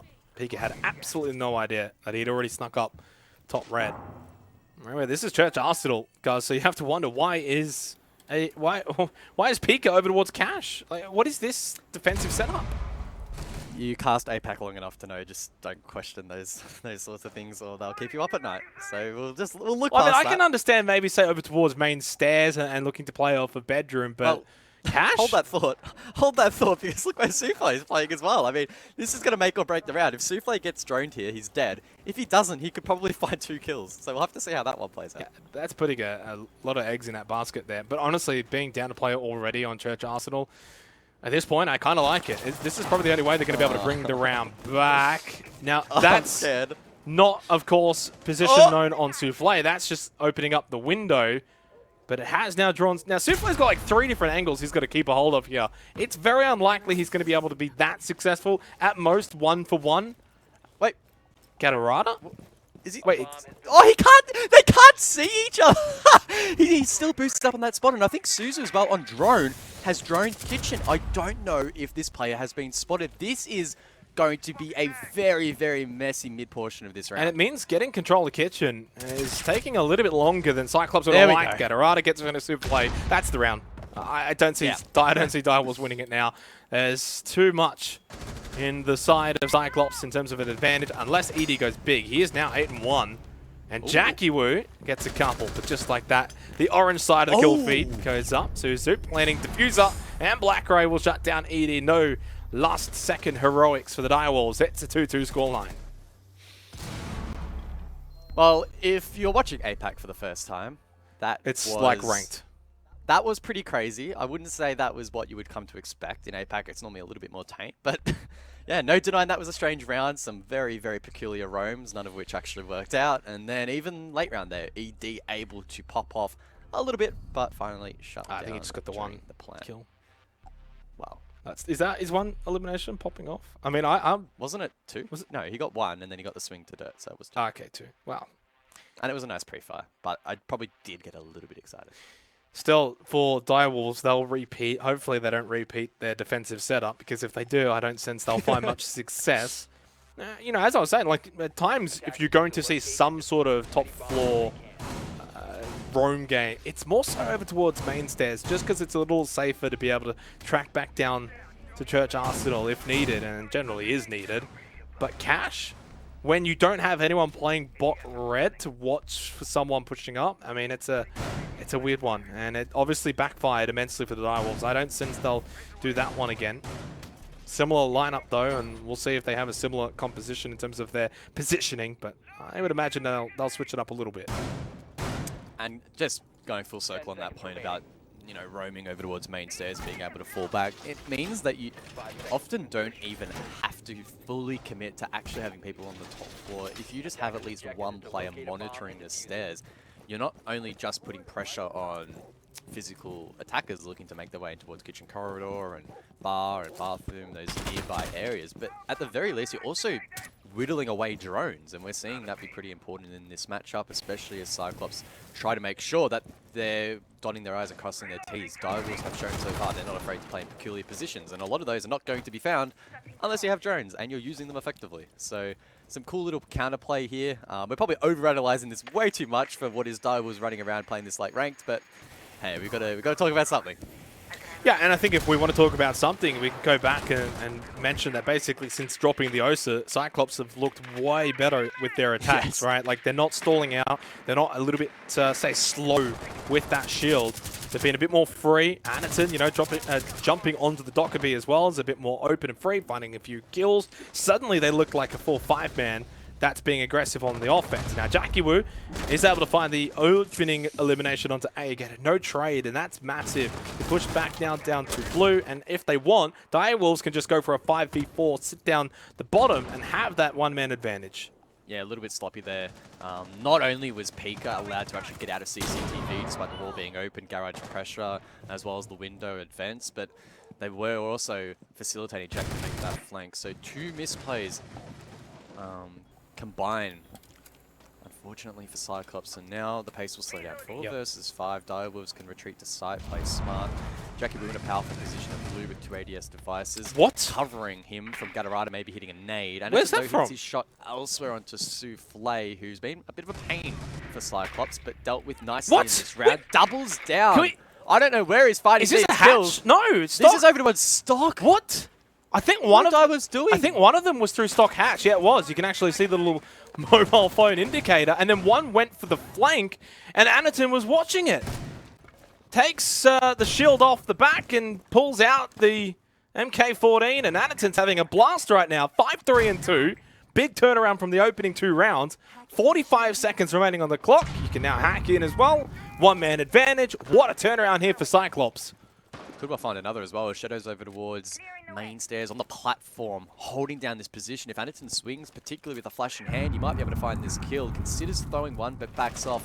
30 seconds on the board. Cyclops looking to convert this round. Time could be a factor, but you've got the extra player to just jump on down, go for trades, and now make it 2 extra players. Plus that adrenal surge gets everyone back up anyway, except for Anderton. They won't need him at full health. Pika has got the down onto Anderton though now. 2 versus 2 with 10 seconds remaining. Still Nitrocell in hand as well for Pika inside of blue. So who's just going to plant that diffuser? In theory, right now, it's a 2 versus 1. If they can push on this, deny the plant. They're not pushing into church just that all that quick. Nitrocell goes out. Does it hit the mark? No. Misses everything. But Pika lands the shots on the black brain. And Edie will take out Suzu. What a roller coaster of a round. What a match we are seeing between Direwolves and Cyclops. It's 3-2. Defenders have disabled the bomb diffuser. Whew. Okay, this is some pretty wild siege. Let's make that very clear. This is awesome to watch. Tricky to follow, but still a lot of fun. Really solid work. They're in the post plant from Direwolves. They didn't rush in too much. They didn't necessarily force themselves into a position where they had to deny the plant. They just sat back. They were more than comfortable to play the post plant, and they executed it beautifully. 3-2 now the lead for Direwolves, and they are smashing that attacking win rate out of the park for Cyclops. Yep. What was it, Jake? I think about 60-odd%. Direwolves are absolutely making fun of that at the moment. Yeah, it was 61% attacking win rate on Clubhouse over the last few months or so, right? So that has been, and that's like a 6-game sample size, which for all intents and purposes, it may sound small, but you know these teams actually don't play that many maps of the same map or games of the same map. You know, 6 is actually a pretty decent sample size, and 61%. Is quite significant for Cyclops. And yes, they've been better. And I think even still a 3-3 half on Clubhouse is a win in my books, right? Like, you could probably argue a draw, but if it's a draw, it's still a draw that probably is an advantage to Cyclops. So still going into the 6th round, pretty happy with where things are at for them, because remember what I said at the start of this game, if we're talking about statistics, is Direwolves have a very lowly 25% attacking win rate on Clubhouse. Now that sample size is only one particular map of Clubhouse, but that kind of speaks for itself. They don't play this all too often, so they're going to have to pull out some surprises in the second half if Direwolves are going to be successful on the defense. On the attack, I should say. Locate and defuse a bomb. And on the topic of attack now, Cyclops need to really dig deep. They have shown significant improvement over the course of this map so far, starting off with the OSA strats, which really weren't working out, and now Anaton being given a little bit more freedom and the rest of the team looking a little bit more confident. They have made some moves, but unfortunately, Direwolves have really been playing well so far. And yes, it's been strange. Yes, it's been uncharacteristic of what you expect in a typical comp game of Siege, but given Direwolves' circumstances, it makes perfect sense for them to be playing this way, and they are making it work. So how can Cyclops respond? They'll send Suzu over towards main wall, try and open that up quickly with an exothermic charge. Maybe? I was going to say maybe a rush is on the cards, but I don't think that's really going to be the case. Not with that strange exothermic setup so far. If it had been a little lower, I would have maybe thought, oh, well, I mean, yeah, I guess you still can, but... Are they trying to get rid of the mute jammer? I think that might be what's going on. One quick nade. Oh, they are going in. Oh, they are. They're actually just going to send it straight through. Along with that, Renegade as well. Black Ray's low, and they did lose Anaton. Now they've lost Agate as well. This is an awful push. The trades are in favor of Direwolves significantly. Gatarada, the last one alive, on site in a 1 versus 2. Wins this fight against Souffle, and it's certainly winnable, but Souffle holds strong. That was indicative of what we've seen between Direwolves and Cyclops. It was a rush in the end. It even caught us off guard, and we've seen that sort of rush so many times on Clubhouse. I just didn't think they would fully commit to it. I was thinking maybe this is on the cards, and then I was like, no, surely not. Surely not on such a critical round. Cyclops would commit to such a risky play, but they did, and it almost kind of worked. They nearly got it down to the 1 versus 1. They were down the whole time. That was messy. That was, if there's one round so far that sort of encapsulates the match so far, it was that, right? You had a brazen rush in, you had some crazy trades, you had utility just flying absolutely everywhere. I'm sure the comms inside both of those teams, Discords or TeamSpeaks, would have just been an absolute flurry of craziness as well. That was wild, and the pacing of this match so far has been like nothing I think I've ever seen on Clubhouse in my entire life. It's fast, it's snappy, it's unpredictable. This is the anti-Clubhouse game. Yeah, and which speaks volumes to these two teams as teams and their playstyles, even turning a very almost chess-like methodical Clubhouse into a playpen and just having some fun. And yeah, no real surprises though, right? It's not a shocker. The biggest thing here now, though, is, again, how are Direwolves going to be on their attack? Because this is where they struggle the most on Clubhouse. Their attacks, 25% win rate, is low.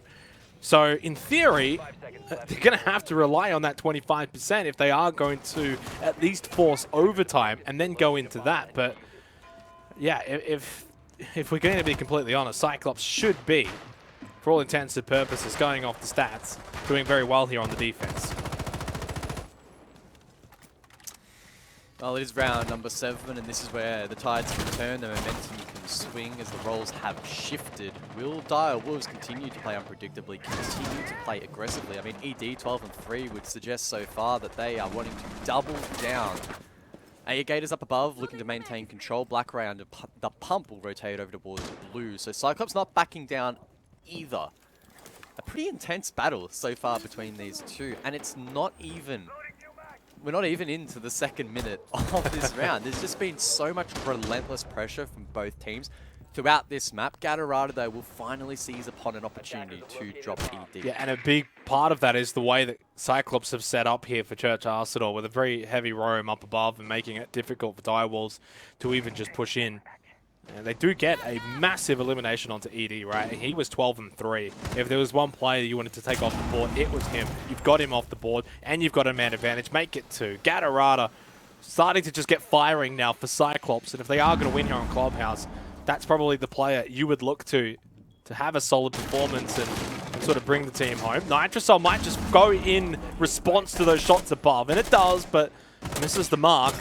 Minute and a half remaining, but Cyclops here with the clear advantage. 2+ kitchen control established for Direwolves, but where are they going to find these kills to bring it back to, say, 3-3?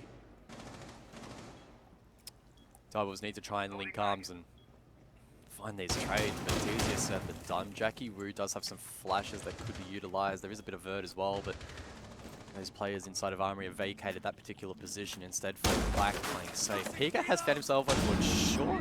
I mean, this isn't the worst of spots to hold the cross, but unfortunately Jackie Wu dropped Black Ray, able to find that kill. Pika sneaks forward, should find one, but shoots too early, taken down by Anderson over towards Church, and now Shadow's left with the 1v5, sprays one, maybe sprays two.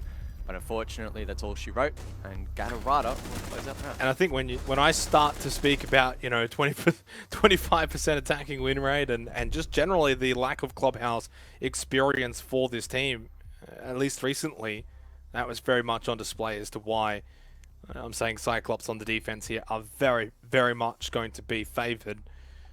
And it played out that way. It's why that 4-2 scoreline that Direwolves were able to establish in that opening half was so vital, and kind of why, again, I'm still just perplexed that Cyclops went for that rush in the final round of the first half. They could have gone for that 3-3 scoreline had they done so. Now you'd be looking at 3-4 on the defense. You'd think they would then probably run away with things, and they still can. I mean, we saw it on Bank, obviously, when Direwolves turned things around in the second half. In saying that, fun fact, it was Cyclops who won the opening round of the second half, and from that point onwards, Direwolves won 5 in a row. So who knows what can happen. We head upstairs. We will stay upstairs for a little bit of time here, of course, with Chess Arsenal going to Cyclops. They must now get through Gym Bedroom and catch CCTV. I think you could be the best predictor in the world and still not really have an educated guess as to who's going to win this game. So I'm definitely not going to make any calls for the remainder of this map. I'm just going to sit back and enjoy the show. Honestly, it's been some pretty entertaining siege. It hasn't quite, it's by absolutely no means been a technical masterpiece or been absolutely spotless by both teams, anything like that. But it's just been a little bit different, and Clubhouse is probably one of, if not the most stagnant map in the pool at the moment. Maybe close second to Cafe. So it's always awesome to see some new stuff. I've been loving it, and I'm sure it's been pretty entertaining to watch at home as well. And yeah, we'll have to see how it concludes. Cyclops, I don't think they really care too much about the entertainment factor at the moment, though. They have their backs up against the wall a little bit, and they'll be looking to steady the ship here on the bedroom defense that they have to watch. Yeah, and remembering Cyclops are the team here, I think still very much that have all the pressure to win not only this series, but to win the qualifiers. Yep. So they're playing with a little bit more pressure. Direwolves have literally zero pressure on 24 hours notice, trialing other players. They had no expectation that they would be playing in these qualifiers, and yet here they are, and yet they're doing so well. And it speaks volumes, I guess. Maybe when you do get to play pressure-free, that is something that needs to be said. You're able to capitalize on that and pretty much play into it, and that's what Direwolves have been able to do. Shadow with the opening elimination onto Suzu, and just kind of stems this little bit of momentum Cyclops were able to gather from the last round coming into this round. And now on the attack, they've got that one-man advantage. Need to clear out here, make sure they don't lose anyone else. Pretty key here from Shadow. If he wins this engagement, he confirms the round in control of Con. Neither happens though, able to deploy the shield inside of Logistics, however, which is a smart play. Now, Pika dropped somewhere? I don't know if that's actually inside of Logistics, but either way, Addison's low. It needs to be picked up. 4v4, Addison's low, as you called out, but able to finish off Pika with a gas babe. Shadow to follow up though with the trade. Minute 30 in the round. Oh, the swing! Will push in, What? almost catches the back of Black You can see Ray, his legs! but doesn't quite find the pick. Jim! Souffle, just shoot! Just shoot! But he doesn't, No! gets taken down. ED and Jackie Wu to collect the You scrap. could see his legs, man, was prone for days. Black Grey with the kill on his Ooh. Jackie Wu. Gets 1v1. traded by ED. As you say, 1v1. ED and Gatorada. And they've got a minute to duke it out. In fact, maybe. So chance could go for the revival to Souffle. No, probably not. Being watched. Doesn't want to give away position. ED, 13-4, having a massive game. This is a big, big round, though. 5-3 scoreline versus 4-4 on a half where Direwolves aren't going to find too many attacking rounds. That's an easy one. 2 easy. Gatorada on the defense will easily win that round. It's a 4-4 scoreline, and it's a wasted opportunity for Direwolves. Every time I think that this match can't get a little Crazier. bit crazier, it just Yeah. gets a little bit crazier. It's been one of those games so far. Just The intensity dial has no end. It's been 9, 10, 11 now. It's up to 12. Just think, again, just so brazen with their attack there. Like, if Direwolves just bring it back, that 5 or 10%, just slow it down a little bit. You've got the time. You've got the advantage. You don't have to be so brazen by pushing in to bedroom like that. And even if you are going to do it, Souffle, you could see the man's legs inside a gym. Bit of tunnel vision, I think. Even I honestly didn't really see it until you start screaming it out. So he wasn't the only one inside of the server with a bit of tunnel vision. But this is interesting. Look, again, just when you think it can't get any weirder, another curveball into the arena. It's a bar defense from Cyclops. Okay. I respect it. This is going to make or break the map, honestly. I think if Cyclops win this, it's pretty demoralizing for Direwolves and sets themselves up nicely for the remaining rotation. If they lose it, though, it's going to feel like a round that they kind of threw away. Which would be probably reminiscent of their final round of the opening half. So Cyclops are a team, I guess that's proven that they don't mind mixing it up a little bit, whether it's a rush, or whether it's bar, in this instance on the defense. Going into the 9th round, they've won the last 2. I would have to agree. I think that Cash CCTV was the smarter option. Just keep that sort of momentum going. You've won 2 in a row. Keep it pretty clean. You lose this round and suddenly you lose momentum, and then you're kind of left wondering, well, I mean, I guess you'd go back down to Church Arsenal at that point, but that gives the Direwolves a way back in. So this is an opportunity for the Direwolves. This is a freebie. If Cyclops don't have this bar defense worked out to perfection, and they start to spread out, they go for a bit of a roam game, Direwolves can win that sort of on the attack. They're more than happy to probably play into that. Ooh, we'll see how it plays out. Yeah, interesting they're holding Cash up above. CC is not reinforced. If Cash isn't either, that was a very risky play from the defense, and probably a little bit unlucky for Direwolves not be able to capitalize upon that despite a red ping in play. Carriage clear. Yeah, it could be a point of interest, try and open up the wall for the cross across the lounge in towards Stock. Again, that's not where the bomb chassis now is placed. It was shifted over to bar in the recent, or most recent update of Clubhouse, and Jackie Wu now with control of Stock. ED with control along hallway. I mean, at the moment, Direwolves have got okay spots, 2 minutes. but they haven't really dislodged the roam if that's what they want to commit to. They also haven't hard breached into sight as of yet as well, but I'm sure that will come in due course. I mean, they've got somewhat okay positioning based on the time. As long as they continue.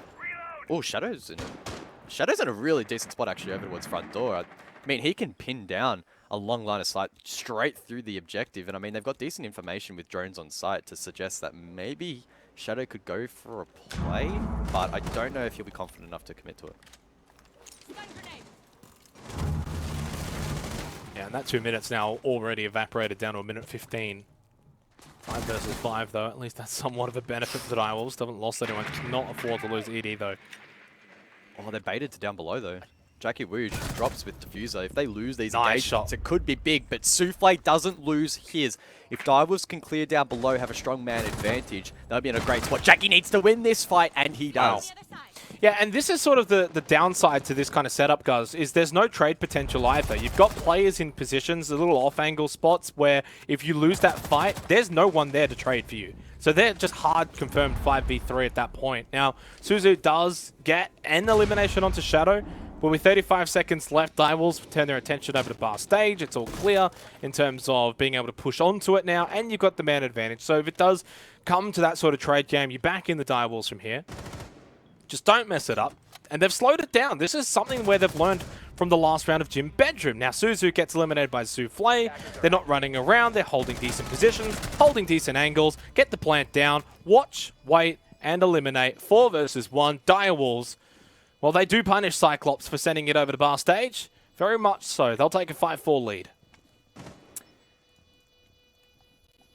Gator left up above with a lot to contemplate. How did the rest of the team capitulate? Why is he left in this post plant? But he's put out of his misery quite quickly. Direwolves to secure the round. I was a little bit concerned for the attack when they started to get quote-unquote baited down below. That's what I thought it was. I thought it was a decent bait from Cyclops, and the round was going to be lost. The kit would have been dropped. Difficult to recover. But no, that wasn't the case. Direwolves, again, this super confident mindset that they've had heading into the day is paying dividends, and they're winning these ones, which are then converting across to round wins. And you go back to sort of the start of the round, we mentioned about, you know, going to bar stage. Is this something that Cyclops are going to regret. They very much have to regret that. Unless they absolutely to not trust their cache CCTV, and they've been working on bar stage, which I think in the way that they played it, it wasn't completely awful. The biggest downside, again, is just no trade potential. And those sort of off angles above or down below, and or, I guess, in that instance, if you don't win those ones, that's it. That's the round done. And that proved to be the case in that particular round. And we do have a tactical timeout here. It is actually going to be the Dire Wolves, and whether or not that's another toilet break remains to be seen. But if it's not, and they just sort of want to talk over things, the reason why you would do it now is knowing you're going Church Arsenal. And this is a site that's winnable as long as you bring the right strategies to it. So again, don't want to think the tactical timeout when we know players just sometimes need a break or a toilet break. If they are going to do it while they're up, this is probably the time to do it. Well, it's the second time now that off the back of a round win, which on both occasions were pretty convincing. Taiwans have taken their tacticals. So yeah, I don't think anything we're going to say about it's going to provide insight. So we will move on. Dire Wolves edging closer and closer to not only map point, but of course match series point as well. To head themselves to the grand final, to fight for their spot at Six Invitational. Imagine a couple of days ago, dreaming about going to Montreal. A couple of days ago? What about 1 day ago? Well, that's what I mean. They're sitting there twiddling their thumbs thinking, wow, it'd probably be nice to go to Montreal, guys. And then they're like, oh, we're fighting for our spot at Montreal. And then maybe they'll wake up tomorrow and literally be in a best of 5 for their spot to go to Montreal in Feb. What a crazy story, what a fairy tale. This is just a question for you. Do you think Dire Wolves have the map pool for a best of 5? I didn't think they had what it took for them to win a map today. So honestly, my gut and my brain is telling me no. But we have seen some strange things today, so I'm not really. If I take a quick look in terms of what they've played since joining the Dire Wolves, which was back in September of last year, they've got 4 maps where they've got a positive ratio. 4 maps. That's Oregon, Villa, Coastline, and Bank. So that's not awful. If you've got 4 maps that you can kind of bank on, no pun intended, I think that's good enough for a best of 5. Who knows? And honestly, at the end of the day, right, if that does eventuate, if they do make the grand final, you've already beaten IG, you've already beaten Cyclops. Let's be real, you're going to be playing one of them 2 again. Not a bad track record. Yeah. Oh, hello though. Of course, this is not over yet. Dire Wolves need to not get ahead of themselves, just like maybe we are. It's an opening pick for Gatorada, who has so far been playing a very, very good little series. One thing about Souffle, though, I don't think he cleared the play at top main. No. So he'll need to be careful on the late flank as he progresses through short, take control of Moto. A gator to drop ED, that may have been the player over towards main. Souffle doesn't care though, he just pushes straight through. Sue's off the board, but taken down from Ashwall. Jackie Wu and Peeker in the 2v3. 3 players now for Cyclops, all on site position. Little 360 spin from Jackie Wu. The pirouette. The little pirouette, the style points. Now, can he play off a Pika over towards blue? They're both inside a church. Finds the kill, although they haven't cleared the play at triple. Gatorada with an easy double kill to close out that round. Pretty clear. Dire Wolves wanted to play aggressive, wanted to play fast. In the end, that was their downfall. Yeah, I let out a bit of an oh-no, because that was actually probably a winnable position for Dire Wolves had... Well, if you clear Gatorada, it's 2v1. Yeah. And it would have been a black box play. That would have been very tough to get inside as the 1 against the 2, but not meant to be. Solid from Cyclops. Again, chaotic ground, but they're able to find picks, Gatorada especially, in a good position. 5-5 the scoreline. Next round's really big, because then you'll claim match point. Yeah, and obviously now that's... Church Arsenal done, I guess, at least for Dire Wolves. Don't have to worry about that one again. While teams have been attacking teams have been getting better at attacking it, I still think it's largely a defender's site. And Gym Bedroom Cache CCTV is typically where attackers are going to be able to find rounds. So Dire Wolves at 5-5 do not have to worry about basement once again. Now, Gym Bedroom last time, it was Cyclops, but it was a very winnable round for Dire Wolves. To wonder... as well, then, do we see a repeat of bar stage if Cyclops do win this round, or do they go for the more conventional cache CCTV? A lot of questions. We'll get some answers in the next couple of rounds. Round 11 we go. 5-5 scoreline. Dire Wolves still just 1 round away from series point if they can find victory here on Gym Bedroom. 10 seconds left.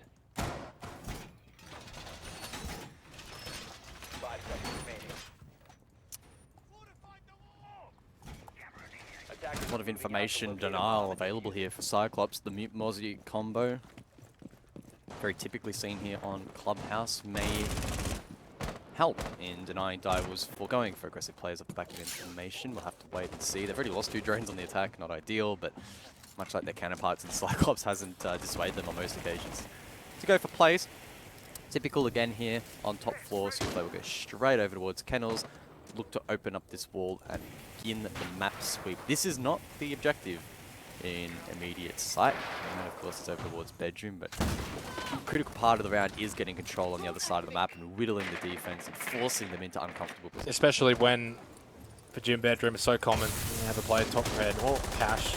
Well, actually, at times, you know, you have a player top red, one in cash, and then the player in cash goes con, and then the player top red goes cash. Depends on how the attackers and how aggressive they are at clearing it. Jackie Wu just playing keep away from that Mozzie pest. 15 and 6 for ED, 13 and 7 for Gatorada. Both of those two have been stars to watch for their respective teams. ED gets his way into storage, and now from down below, you can get this bot red control push up, clear out the player at top red, which has been done, and they fall all the way back over to site, and that's now cash established too. Minute and a half, but you lose Shadow to Gator. Not ideal, and not sure how you're allowing the Mute to find that opening kill. Where is that even happening? Is that a window? Don't know, but time to move on already as ED gets one back onto Black Ray. So it's a 4 versus 4 with just over 70 seconds available for Direwolves to convert this control from cash room across. Now, there's an aggressive peek from Con. Don't worry about the drone, man. You've got a minute left. Yeah, let's take it down. Now Direwolves with a clear man advantage. ED with good information over towards main stairs. And Pika can hold that cross. Souffle eventually will secure that kill with a grenade. And Direwolves can now start thinking about moving forward. They've been stalled out for a little bit now. To be fair, remember back last time around round 8, this is where they had that one-man advantage. And what did they do? They just pushed straight onto site and they blew it. They threw it away. You've still got 40 seconds. Don't rush this. Very much winnable. In fact, now you are very much the clear advantaged team here with 34 seconds remaining. 4 versus 2. Anaton and Suzu not exactly been fragging out here. You've got the numbers, you've got the position surrounding site, and this time no one has rushed in. They will be able to get multiple angles. They will be able to corral site here. There's really nothing Suzu can do here. The Jaeger, Anaton loses some damage as well. Souffle pushes in through Con towards logistics. And yes, Suzu gets a couple, but then you've got Pika taking out Anaton. Now they know of Suzu's position. ED throws away his life, looking for the trade. There's no time either. What a calamity. What a mess up from the Direwolves. There's just no way you've allowed that to happen. I'm speaking about patience and not making repeated mistakes of round 8 where they were too fast, because this time they were too slow. And honestly, just messy as well with what they were doing in general. What was that? Suzu was trapped in the corner. He was in probably the absolute worst position you could be in. No. Yes, it's a great rat spot to find a kill, but the immediate trade from the Vault should have been there. Just not the case as well in the dying seconds, and I'm only highlighting it because we saw it. It wasn't necessarily his fault, but I believe ED on the buck just vaulting in, completely whiffing, not waiting for his teammate to trade, and then, yeah, able to play Ring of Rosie. Cyclops survived, they get map point, and that is a critical turning point in this match. And I'm glad you mentioned ED there. Again, don't want to necessarily lump too much on him. I mean, he's 16 and 7, he's having a good game, but that is a pivotal moment where all you have to do, and at that point, Anaton was dead. It was a 2 versus 1. You have Pika rotating through logistics in towards bedroom, and they can pinch the remaining player of Suzu in that spot. He's not going anywhere, right? Like, he's not getting away. He can't run through bedroom, and he can't run through Con. All you have to do is go in together. Obviously, you'll have ED Vault. He'll probably die, but then Pika will trade round win Direwolves, right? And what does ED do? He just vaults in immediately. It's like, I don't want to assume, guys, but it felt like he was going for the hero play. And it's backfired. And then the perfect escape route was there for Suzu. What a round. And this now gives match point to Cyclops. I guess I should say map point. Of course, Villa after this which you can't count out Direwolves from Villa. Like, it's not exactly, you know, it's not a super one-sided map or anything. It's going to be a decider. But, yeah, this is absolutely heartbreaking for Direwolves. They very much should be up 6-5 here. Yeah, just taking a second to pick my jaw up off the floor. It's it dropped into a dark corner of my room after that round. I was quite speechless as Aegator gets the first onto Souffle. An aggressive extension from the castle, particularly from Gatorado over towards Kitchen. And Souffle falls victim. I don't know if it's necessarily to that, but the initial entry here on the attack. Things falling apart slowly here for Direwolves. Well, I mean, yeah, this round, obviously, you're down a player already, but I think when you look at the last couple of rounds as a whole, basically the last 2 rounds as a whole, you have to say it's just been falling apart for them. And it goes back to their lack of attacking prowess. And I think this has just been, at times, their late round execution that's been letting them down the most. This is map over, by the way. Like, we're done here. So it's going to be 7-5. We head over to Villa after this. So just in case there's going to be people maybe just walking into the stream, it will be a 3rd map between Cyclops and Direwolves. Yes, it's still 3v5, but on the attack, an attacking side that Direwolves have struggled immensely, as kind of predicted by the statistics. Yet they had their chances, guys. This is where sometimes the scoreline doesn't quite tell the full story. Is there one last little hero play? Have I gone a little early? The answer could be yes, because Jackie Wu's now on site. He can get the plant down, but he loses ED. He loses his own life. It's a flawless round for Cyclops. Good half indeed. It's 1-1 here in the upper bracket final. We're going to Villa. Neck and neck, a messy, messy map between these two, but Cyclops, too good in the end. The last couple of rounds in particular, able to be the nail in a pretty frail coffin there from Direwolves, who kind of dug themselves a hole there a little bit. But nonetheless, good work from Cyclops. Yep. Particularly Suzu in the last couple of rounds as well, standout player. And yeah, they pushed the third Gatorado as well, I think, having a very, very good performance there on Clubhouse. What a match. Had everything, really. Some good plays, some questionable plays, and a lot of fun plays as well for a map that, you know, typically is a little slow going in its approach. And is when you take the best teams to Clubhouse, they're very methodical. They don't leave too many mistakes up. But both of these two teams, you know, you can make comments, say like, oh, it was like a ranked game, or, you know, as chat would say, these guys were silvers. But I think it was just a very fun game to watch, and that's what Siege sometimes needs to be about, is a little bit of fun. Obviously, Direwolves had a very, very good first half, but then it was all Cyclops from second half onwards, despite Direwolves having some opportunities to close out rounds that they just weren't able to. Yeah, I think the standout player as well that we need to mention from Direwolves, who really kick-started a lot of that momentum at the start of the match, was ED. He went absolutely huge. You can see at this point he was 7-0, almost 8-0 to clutch out that round, but not meant to be.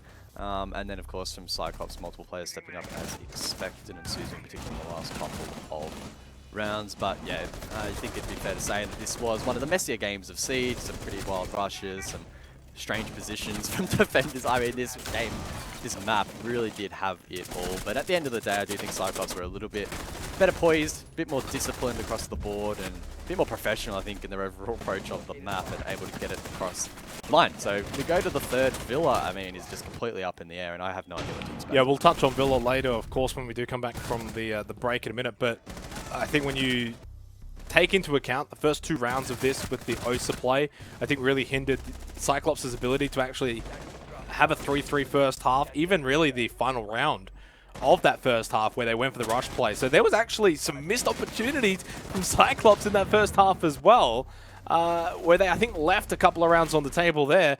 Even if you can say maybe Direwolves left a few rounds on the table in the second half, it felt like the kind of game where both teams made mistakes and neither team was really able to capitalize. Like, that quite literally sums it up the most. Direwolves in the second half had opportunities, but they made too many mistakes, and it cost them in the end. Cyclops on the defense are just not going to allow those mistakes to get through, and I think the better team won on Clubhouse. I probably was not expecting it to be as close, and was not expecting Direwolves to be in a somewhat winnable position for the map. So I guess it says everything about them and where they've been able to come from in the last 24 hours to go from not playing the closed qualifiers at all to almost getting into the grand final. They just fall short. It's 1-1 though. We go to a break. When we do come back, Villa will decide who goes to the grand final.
without forgetting who I was, or have to look back that far.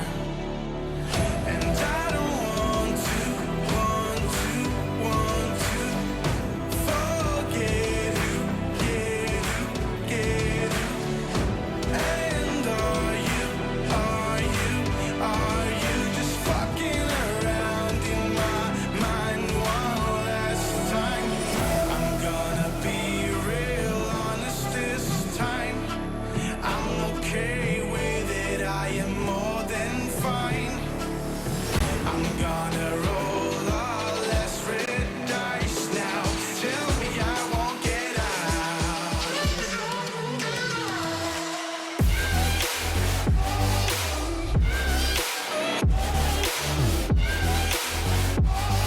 Tell me I won't get out.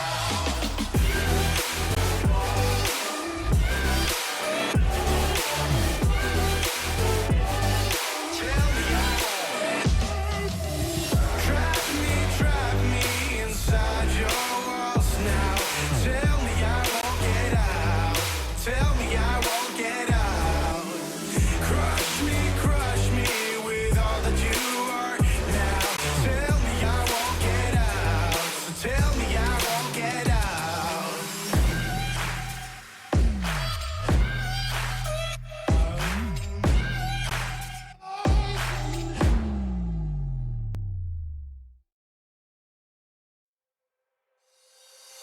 You call my bluff for the last time. This ain't a song, it's a battle cry. No life. I see the clue between the strobe lights. I'm haunted, black face. Hey, follow me around, okay?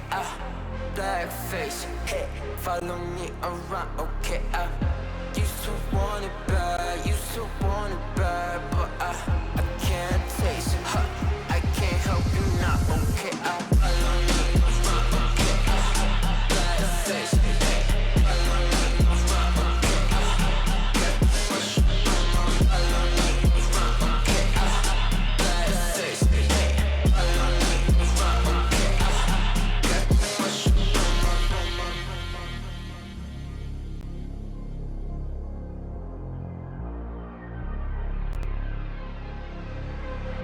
got too much up on my plate, now I can't think. I said woke up, take a X, and now I'm feeling this is it. Want the money, want the rest. I do purse, not no cess. They say Donis, why you sad? I said I just need to think.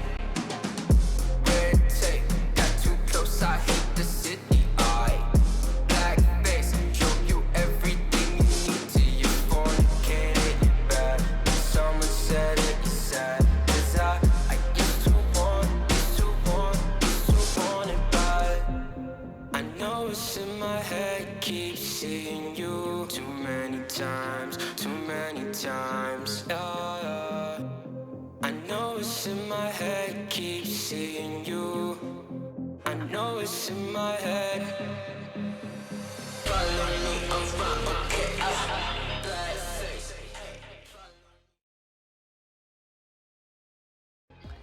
It's a back and forth upper bracket final here between Cyclops and Dire Wolves. 1-1, both teams have taken their map picks and both of them did it with a 7-5 scoreline. We head to Villa now to decide who's going to go straight to the upper, I was going to say the upper bracket final, the upper, I don't know why, straight to the upper bracket grand final, whatever, the grand final, you know what I'm saying. The final game. It's honestly, that last match kind of took most of my brain cells just trying to compute what was actually going on. But as fun as it was, it probably wasn't necessarily the best seed we've ever seen. But guys, we head to Villa now and move away from Clubhouse. Do you sense, though, that some of the play styles that we saw from Clubhouse will follow suit here on Villa?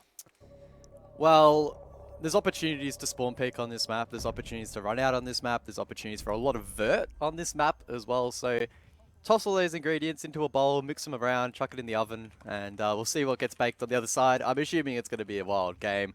Again, I'm just going to sort of step back and not really have too many expectations as to who's going to win.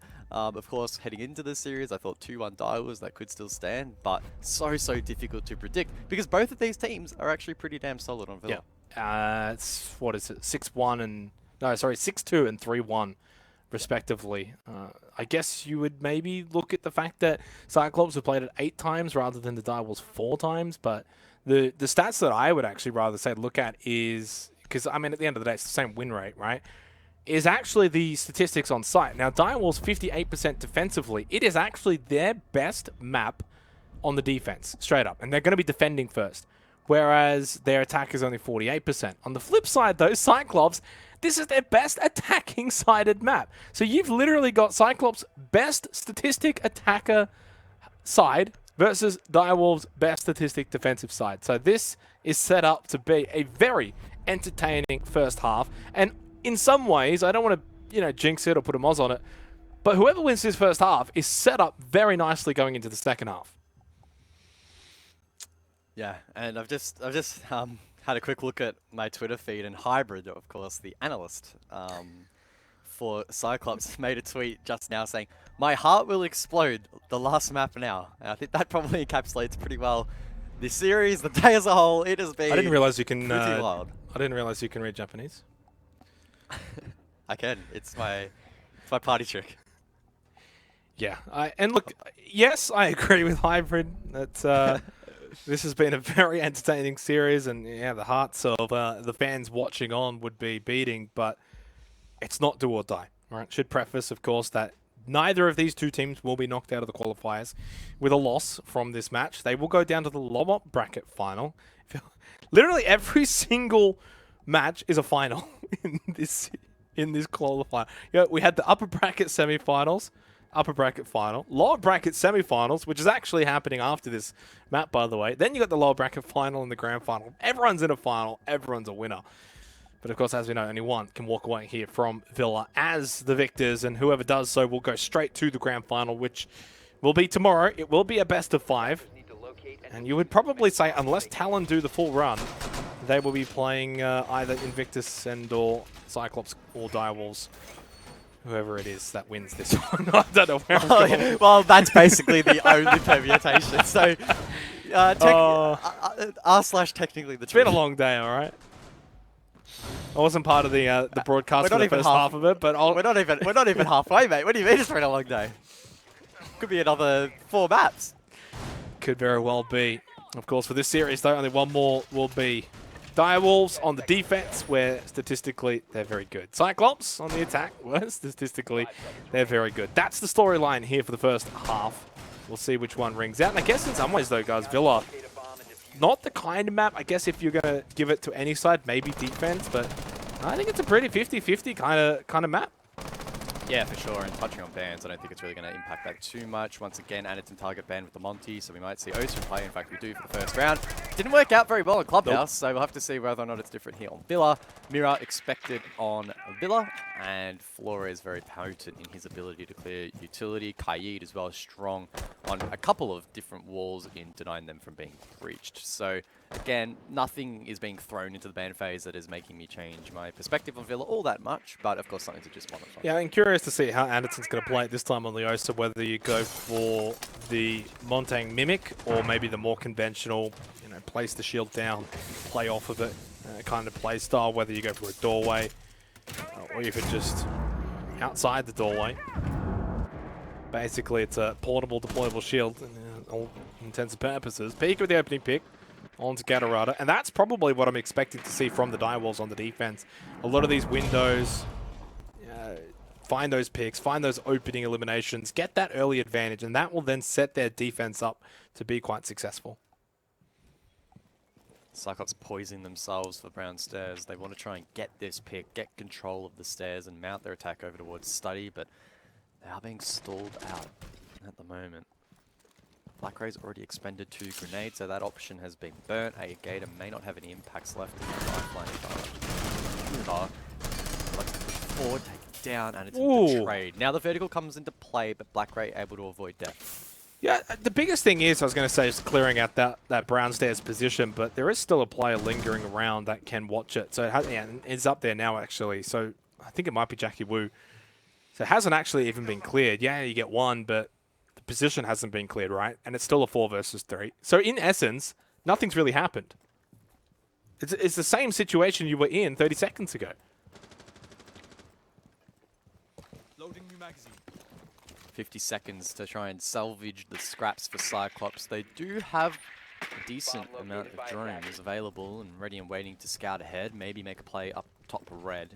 Aniton with a Talon shield in hand will now put that on the back, gun out, but he needs to go pretty big here.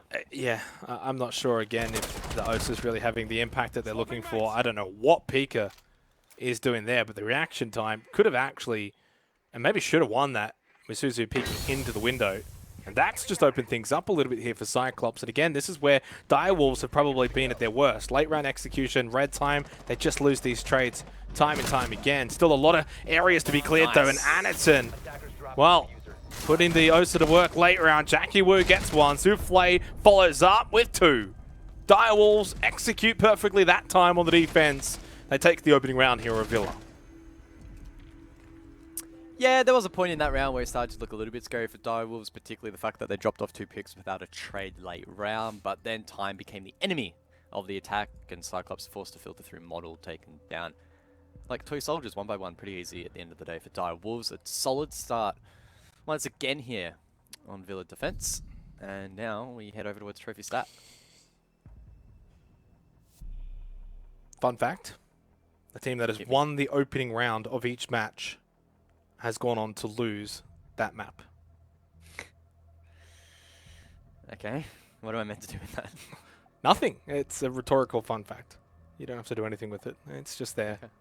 So they lose the map. Yes. Is that what you The said? team that wins the first round goes on to lose the map. So Cyclops can celebrate. Yeah, they've won. That's it. Wrap it up. Let's head over to Stat Trophy for our second round. Of course, Direwolves won't care for any of those superstitions. They'll take the opening round. And hopefully, for their sake, they can maybe take the second one as well. Build a little bit of momentum and of course, on the defense where they're expected to do well. Of course, for Cyclops, expected to do well in their attacks. It's very much going to be a very intriguing first half. I didn't think there was anything too wrong with the Cyclops attack. Maybe, again, the Osa probably didn't really have too much impact, but found a couple of kills, and that was about it. Bit unfortunate there for DW. They were dual roaming off-site to try and find drones, and there was one hidden behind the cake in the kitchen, which they didn't find. So, A+ for effort, but an F for execution there. Dai was unable to deny any information there, and all 10 drones will remain standing. And I'm assuming Cyclops, particularly after being stored out mid-round and struggling to find some information there in the last round, will lean into those drones maybe a little bit more and just ensure that they have their bases covered. Now, Souffle is roaming up 12 over towards bedroom.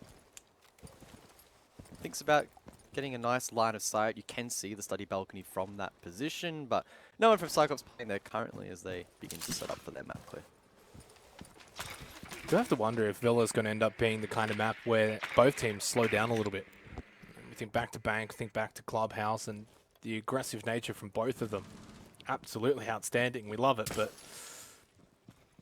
just wonder if maybe things might slow down a little bit on Villa as we get, of course, to this deciding map. Now there's not too much more to go. The finish line is in sight, and you have to have a couple of really good rounds, establish a bit of a lead, and you're that close to a grand final to play for a spot at the 6 Invitational. Shadow does find the opening kill, but does lose his life to Gatorada. So it's a 1-for-1, minute and a half remaining. Very much feels like a draw at the moment here in the second round. Bomb located by attackers. Very slow going. It's maybe not in comparison to a typical round of competitive Siege, but as you sort of mentioned, definitely in comparison to the rest of this series thus far, which has been very intense.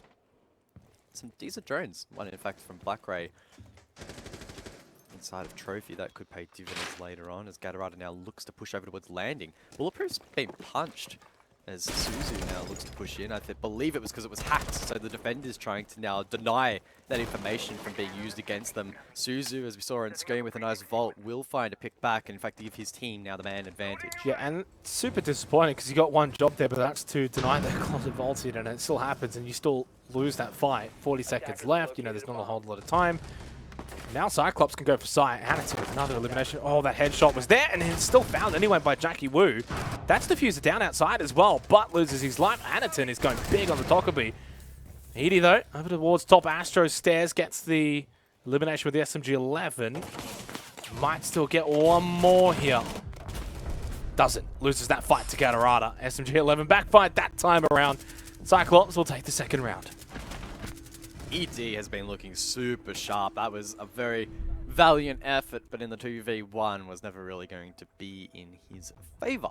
So a good response from Cyclops. They now draw out this map, and they really slowed down the pacing in that round. They went for a very slow clear over towards Study. They isolated some picks. They got the Dockerby hack as well, providing some good information for the rest of the team, and then able to clean up, which was good to see. There's been a lot of rounds in this series so far from both teams that have looked to be assured wins, but have not been converted as such. So to see a round sort of play out the way is from a bird's eye view you would expect was a nice change. Could probably even say that for the first round as well, and that's what I was saying before about Villa in general so far is just the way that it's playing out. Not a surprise to see both teams playing to their full potential on either side here, defense, offense. This has been said already many times. Both teams should feel very comfortable on either side of the coin here. Defense for the Direwolves, attack for Cyclops, and the 1-1 scoreline and just the way things are playing out leans into that. It does mean for Direwolves, you know, the way that they're going to set up defensively, I think they're actually the ones that might find themselves under a bit more pressure, just simply because Cyclops have proven that, you know, they're very proficient and efficient here on the attack of Villa.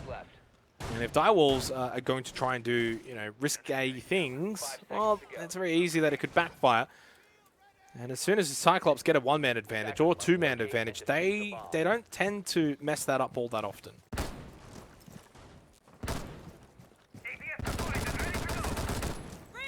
Anaton, the danger man, off to a good start as well, 4-1 so far, and it looks like every time they drop the Osa, they tend to play better as a team and himself as an individual. So I don't see any reason why Cyclops should even consider going back to the Osa. Of course, awesome to see her being tried and tested in a very important match, but hasn't really been as effective. I think it's like 0 and 3 now. Yeah. And that, I mean, it hasn't even been a case where the Osa's actually been fighting a lot and then they're just not winning the round. It's just, honestly, It's doing nothing. It's nothing. Yeah. And Anaton as well, off the Osa, has been finding a lot of kills, even on the Dockerby. And that's not just here on Villa, but even back on Clubhouse as well. So at that point, it's even just that double factor. You're playing well off of the Osa, and the Osa's not providing anything. Let's get off of it. So again, Cyclops this time pulling the trigger one round earlier. Gatorada straight into bathroom. He does find a kill, and maybe Pika can't win that. Never mind. I just thought while Gatorada was still a little bit dazed that Pika might just be able to win that. Player pushing into Astro. Did he just go prone? Oh, Gatorada might not see him. He Just go doesn't. blocking. Oh, now he does. Oh! Now he does. Oh, Oh, Edie just gets caught. He was holding top Astro. Gatorada 4-1, and Cyclops now with a two-man advantage. Yeah, AD. Getting a little bit baited there. I think he believed there was a bit more of a distraction than there really was, but Gatorada can capitalize. Still holding down this position. Swings wide, but Souffle with a headshot makes it 2, and he's making a round of it. 2 on Diffuser. 2 now. Minute on the clock. Diffuser on the ground, and this has just turned the tide for Cyclops, who need to gather themselves back up, drone out where these two players are, and try and make a play. Here I was saying only a couple of minutes ago about how when Cyclops get a bit of an advantage, they don't tend to throw it away. Well, in this case, seemingly they have. Yes, there's still 55 seconds left to maybe bring things back into the round, but Diffuser heavily watched down by Direwolves. Souffle is low. Does have a Nitro Cell, and Anaton won't take too many bullets to find that elimination onto Souffle. But by no means is this round over for Cyclops, but it's very winnable now for Direwolves, and they need every single round that they can get, and there goes Black Grey. Souffle's got 3. Anaton's good, but He faked is it. he this good? He's faked Sneaks it. forward. They don't know. He's Oh! pushing the trophy. Shadow, though, there for the trade. Look, they had no idea. They heard the Sawyer gate. They didn't have the information. Fortunately, they were playing off of each other, though, so they could get that trade. Another scary round there for Cyclops, but they did some good work early, able to lean into that, unfortunately. Not enough. was, yeah. I don't know where I was going with that tangent. Was, of course. Yeah, that was just a weird round. And we thought so far that, of the 3 matches thus far, that Villa had normalized itself a little bit, but that round not really the case. Diffuser being dropped where it really shouldn't have been, but nonetheless, was capitalizing. I think it was a classic case of the guy in front of you has just died. I'm going to push him behind him and go for the trade. But all that ends up happening is Souffle, of course, you know, professional, is still just holding that same angle, expecting that trade to happen. And obviously at that point, he's going to be able to win that 9 times out of 10. So I think whoever, I can't remember who it was, but whoever died second to Souffle needs to probably not push in straight away, take a little bit more time, and then suddenly it's not as bad of a situation for Cyclops. But as soon as that happens and Diffuser's on the ground, well, then that just puts them in such a winnable position for the Direwolves, and they obviously capitalize. 2-1 scoreline. And so far, this is shaping up to follow the statistics that we sort of laid out at the start of this game, and I always love when that works out for us. Makes us look smart. 5 seconds to go. Sure. Only 3 rounds gone though. This could change pretty quickly. Yeah. Objective is to locate a bomb and defuse it. Round 4. As we see, the sides now rotate through. We go full circle, back over towards AVG. Cyclops committing to a northern spawn, so they're going to go for a complete take across the map. How hard Direwolves and the defense wanted to commit. We can see a fair few blue outlines on this side of the map, so expect these entries to be contested. I'd probably anticipate some of the top fraggers from Direwolves to get in the face of this attack. Try to provide a bit of contest. Gatorada sends it forward. Hits the bolt, hits the shot, Pika down. Pika's struggling at the moment. 1 and 4, unable to hit their shots at all, and they've had opportunities to do so. They're just having a bit of a poor one. Unfortunately for the Direwolves, Souffle's actually popping off a little bit. 5 and 2 was immense in the last round, and they just can't always rely on ED. Shadows, of course, had some good moments. Jackie Wu needs to probably get involved, and yeah, they're very much missing the firepower of Pika here on Villa. And, you know, for Cyclops, it's really just been Gatorada again. Probably all 3 maps. Probably has been the player of this series. Maybe ED would be in contention for that as well. Anaton has also been pretty good. Attackers have located a bomb. Besides the OSA. For Cyclops, early round advantage, and this is AVG. Which, generally is a pretty decent site for defenders. Souffle has a good position over towards 90, and he can try and hold back some of this aggression from the attack, potentially find a trade in response. With Pika taken down a long way away offside, Anaton can hack those cameras. He's picking up the drone, doing his thing. And that's pretty dangerous when you have a Valkyrie on the board. So, a lot of heavy presence from Stat Trophy side. Are they going to clear Brown Stairs? Are they going to clear Study side? Only a minute left. They're going to obviously now go for 90 control. I think this is going to be pretty one-dimensional from Cyclops if they don't have anyone Study or Brown Stairs. I mean, I'm a bit concerned seeing Susie go, I think maybe bot red. I would anticipate that Cyclops get control of 90, try and open Vault, but I don't know if they're leaving enough time. They could try and clear the shield on Model, burn the gate, clear out Jackie Wu, then it would be a 5v3. Either way, though, they need to come up with something quick. Only 30 seconds left. Cyclops have twiddled their thumbs for the last minute, and now they're under a bit of pressure, but they're still finding kills. The kill feed lights up ED in the 1v3. Twiddle their thumbs, eh? They were just setting up for the execution. I was going to say that, but they just didn't give me the chance. Just 1 logic bomb, 1 E, 1 D, and then 3 kills. Just like that. Round over. In the end, it was a very one-dimensional attack, but it worked nevertheless. And it is back and forth here on Villa. Both teams going neck and neck. It was 7-5 on Bank. It was 7-5 on Clubhouse. It is 2-2 here on Villa. This has been so close. AVG to be repeated.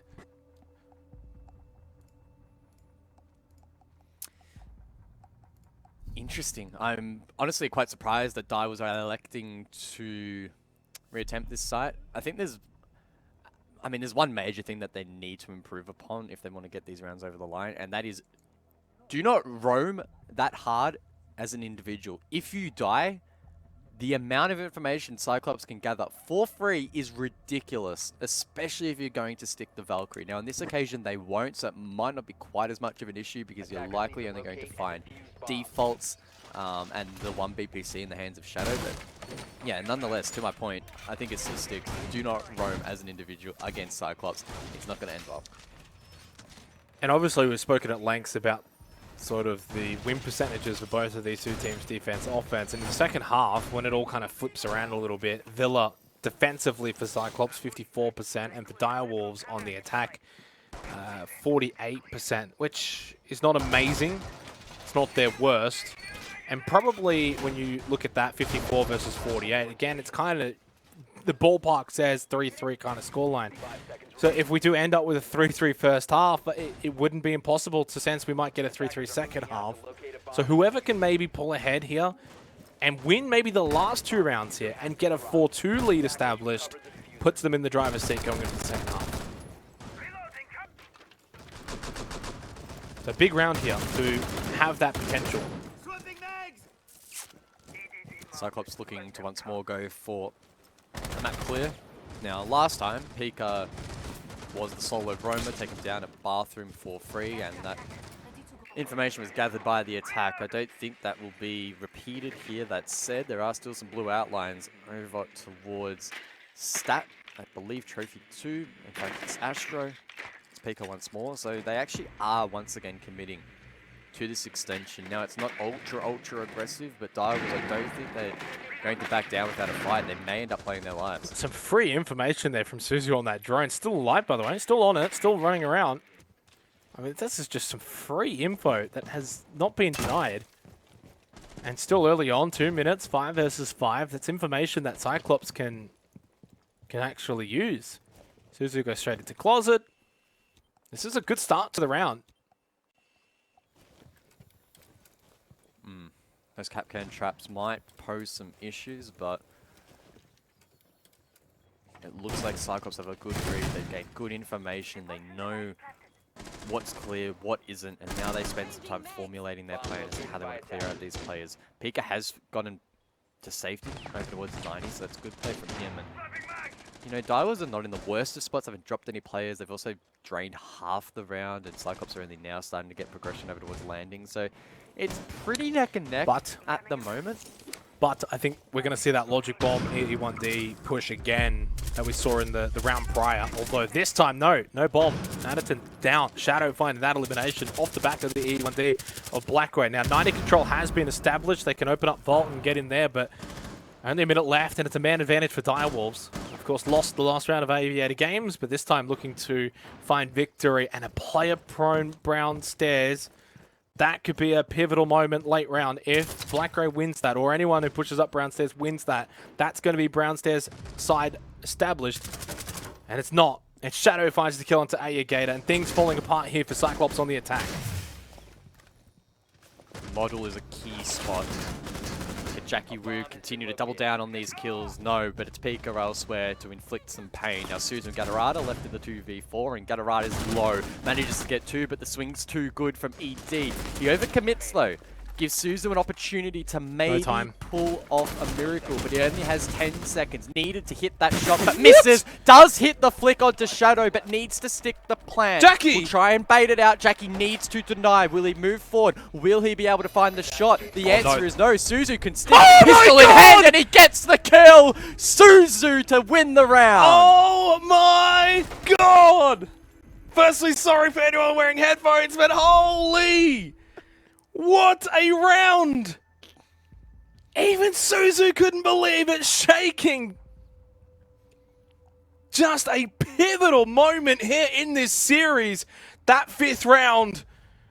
And a 3-2 lead established now for Cyclops. Their first lead here on Villa. And now they have the opportunity of a 4-2 half. And if they establish that, guys, I think they will run away with things in the second half. That is my take.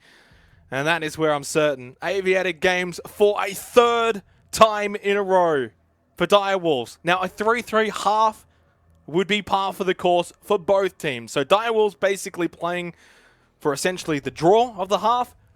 Cyclops looking to edge out the half and put themselves in the driver's seat going into the second half. What a finish to the round. Don't count him out. Don't count him out. Look at the time. What do you mean? What do you mean?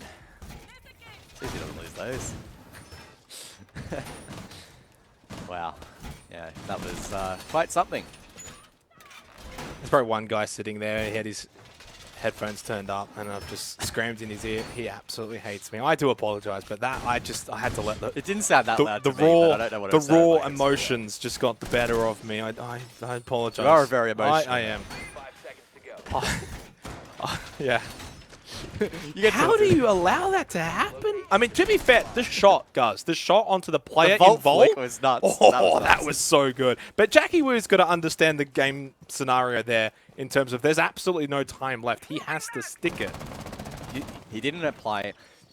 He didn't apply enough pressure to force him off the plant and played it too passive. But I mean, ultimately, at the end of the day, yes, Jackie misplayed the 1v1, but it never should have been on. And that was credit to Suzu for hitting the shot. Well played, Suzu. Yeah, he worked hard to deserve that one, to earn that one, and now Cyclops, can they run away, get the 4-2 lead? As you sort of alluded to, I think if they do so, then big question marks start to be raised whether or not Direwolves have it in them. Yeah, and getting this round here for Direwolves is probably just to set them up for overtime. I know it's a long way away. I know we've still got the whole second half to go, but that's just the way things are shaping up to be here on Villa. That's the way things have played out so far. It's basically played to the book, to the stats, and how the... Oh, this is very aggressive, though. And Edie will punish. Could have honestly just completely swung again. May still just do so. What is Gatorada doing? Some questionable plays in the last couple of rounds. I mean, heck, some questionable plays in this entire series, but Direwolves, they'll take a lead again in the round. This time, can they capitalize? This time, can they get the job done, surely? Anderson down at 90. Suzu trying to push up Brown stairs. Now, actually, he's got Blackgrave for cover. They get rid of Edie. Oh, he almost took off the head of the player peeking from Bar. But no, doesn't matter. 3 versus 1. Blackgrave surely doesn't lose these. Don't count anyone out from a clutch, Jake. You just never know. Oh. You never know. Direwolves. No. Direwolves. I'll leave. Now the 1v2. I'll quit. Souffle and Pika need to hold on for 60 seconds. Blackray jumps on a drone, gets taken down there. The defender able to push back towards Bar. Blackray surely does not win this one. They'll still have time. That's the biggest thing. But yeah, now they know it's inside a study. That's free intel. 1 versus 2. I mean, it's not impossible. How many times have we seen a 1 versus 2? We just saw it. Yeah, exactly. Back-to-back 1v2s. That would be so demoralizing for the Direwolves. They know they have to play for time. I think the biggest thing here is being able to play off of each other. And obviously for Blackray, it's trying to establish those 1v1s. And making sure that if you're going to get into a fight with Souffle and or Pika, that the other cannot then trade you. Throws out the smoke. Now heads over towards hallway. Player towards 91 on site. He goes for the play on site. Somehow... No! No! Oh my god! Back to back! 2v1 clutches for Cyclops! The angles! The pixels! The millimeters! Showing and still hits the shots regardless. Even though you had the player at 90 for the trade, he still couldn't hit the shots. It's 4-2. And let's be real at this point. If you're Direwolves, you're waving the white flag. Oh Pack it up. my Pack it up, Jake. God. What the Pack it up. hell is going on? You're a man of your word. Pack it up. You're done for the day. You're done. No! Direwolves! 2 rounds in a row. Wow. That is... that is so rough. Oh no. And honestly, that was even... I gotta say, that was worse than the other one. That That should have been traded. Now, I will say, just to not sound like we're absolutely piling on Direwolves here, prior to that play, within the 40 seconds or so that Blackray had, he actually genuinely played it really smart and cleared out a lot of positions. He knew, or had with 99% confidence that like the B bomb site was clear. Yep. Right? Then he made the long peak really methodical. He isolated those picks. He knew exactly where the second player was going to be and hit the pre-fire right on point. So he mechanically and on like a macro level as well played that super, super well. Shouldn't have won it. Should have been immediately sprayed down when he went for the first peek towards bar as he was exposed. But still, he did everything that he could to win the round, and he made it work. 5 seconds. Sometimes you just got to applaud the player that actually just makes those plays in those situations, guys, and full credit. But the defenders, Direwolves, you just can't be allowing that to happen. And I think now, you know, they've had chances, Direwolves, not just here on Villa. I mean, not just the last 2 rounds. Like, for all intents and purposes, if Direwolves do what they should have done in the last 2 rounds, obviously they wouldn't have been able to play ABG twice. But it should be 4-2 in their favor. And now I would, if I'm on their team, I'm just straight demoralized. I don't care. I'd be you know how I am. I'm tilted. I'm tilted. I'm tilted. I don't know how you wouldn't be. And I understand, obviously, for Direwolves, you know, 24 hours notice, nothing on the line, no pressure. But just the classic case of playing the game and having that happen 2 rounds in a row, you can't not be tilted, right? And this is where, if they can honestly come back and win Villa from here, from this position, down 2-4, this would arguably be one of the best comeback wins of APAC that I've ever seen. In fact, maybe even the best. Just simply based off of everything as a whole. Yeah, for sure. And I think it would hurt even more because Direwolves came in with no expectation, but they're actually in such a good position now, and to throw it away like they have in the last couple of rounds would genuinely hurt, but they might be able to bounce back. Jackie with the trades with the 4v4, and with 1:40 left, Direwolves are establishing good control on the western side of the map. Cyclops kind of struggled from this position. Whenever they tried to then transition towards Brownstairs or whatever, it just really wouldn't work out. So I'm keen to see what Direwolves brings to the table. They still have some hard breach, could work Vault. Maybe send one player across the bench. I think they're doing that now. Actually, no, that's a retake from defender. Shadow looking to hold down that flank. Does get out of the gas spade. If he had died there, round probably over, but he does survive, and Souffle gets a pick. Oh, does he find a pixel here? Don't know if he does, not from that angle, but... Oh, he doesn't know. He's going to die here. Is there a trade? No. 3 versus 3. He's down! Gator! Hit the shot! Souffle stays alive by the skin of his teeth. He's got a little bit of health left. It's a 2 versus 2. What is this game? Maybe now it might go the way of Direwolves. Some luck, some fortune, but they've still got to execute down the stretch. There's still 50 seconds. This is ridiculous. Winnable for Direwolves. Anderton on site. Dazed and confused. Gatorada's down below. If Direwolves can get site control, it might be winnable, but they're going to take the 1 down below. Direwolves risky. Gatorada, does he get the kill? No! Oh my god. This is ridiculous. Do we find maybe another clutch round for the 3rd time in a row? Playing off of each other now, Jackie Wu and Souffle. They are going into red time together. And of course, Souffle has basically no health. Jackie Wu has to go in first, picks up Diffuser, going for the default plan. There is a player down below. Nades for Anderton. Oh, Souffle. Got to watch and get the player inside a vault. He's got no idea. Anderton gets the elimination. No time, no chance. It's all Cyclops. And they take a 3-round lead. They've won 4 in a row. Of all the percentage plays Cyclops could have made in the 2v2, they decide to send a player down below for the vertical denial. And of course it worked. Why wouldn't it at this point? Cyclops 3 rounds in a row where at the death they've won out. Oh my god. This has been a game and a half. Tactical timeout being taken. I've taken this tactical, Jake. This was me. I just need a quick breather. We all need a breather at this point. Just winnable position after winnable position. It's the way to sort of sum up this entire series for Direwolves. Despite even winning on Bank, there were still rounds on Bank they probably should have won as well at times. But Clubhouse, honestly, they should have won Clubhouse. Yeah, Cyclops maybe with a better team, but I still think Direwolves had more winnable moments that they just didn't capitalize on. Now here on Villa, 3 of the last 4 rounds, probably winnable moments. The should have ones, basically, and yet didn't. And Cyclops have now won 4 in a row. Now they've got a 3-round lead, tactical timeout called, and a spot in the grand final very much now on the line. I think Direwolves are going to have to do it the hard way. They're going to have to come back tomorrow, play a best of 3, into then a BO5 grand final. That hasn't probably been spoken about at all. Just the fact that you have to tomorrow play a best of 3 then a best of 5. That is a long day.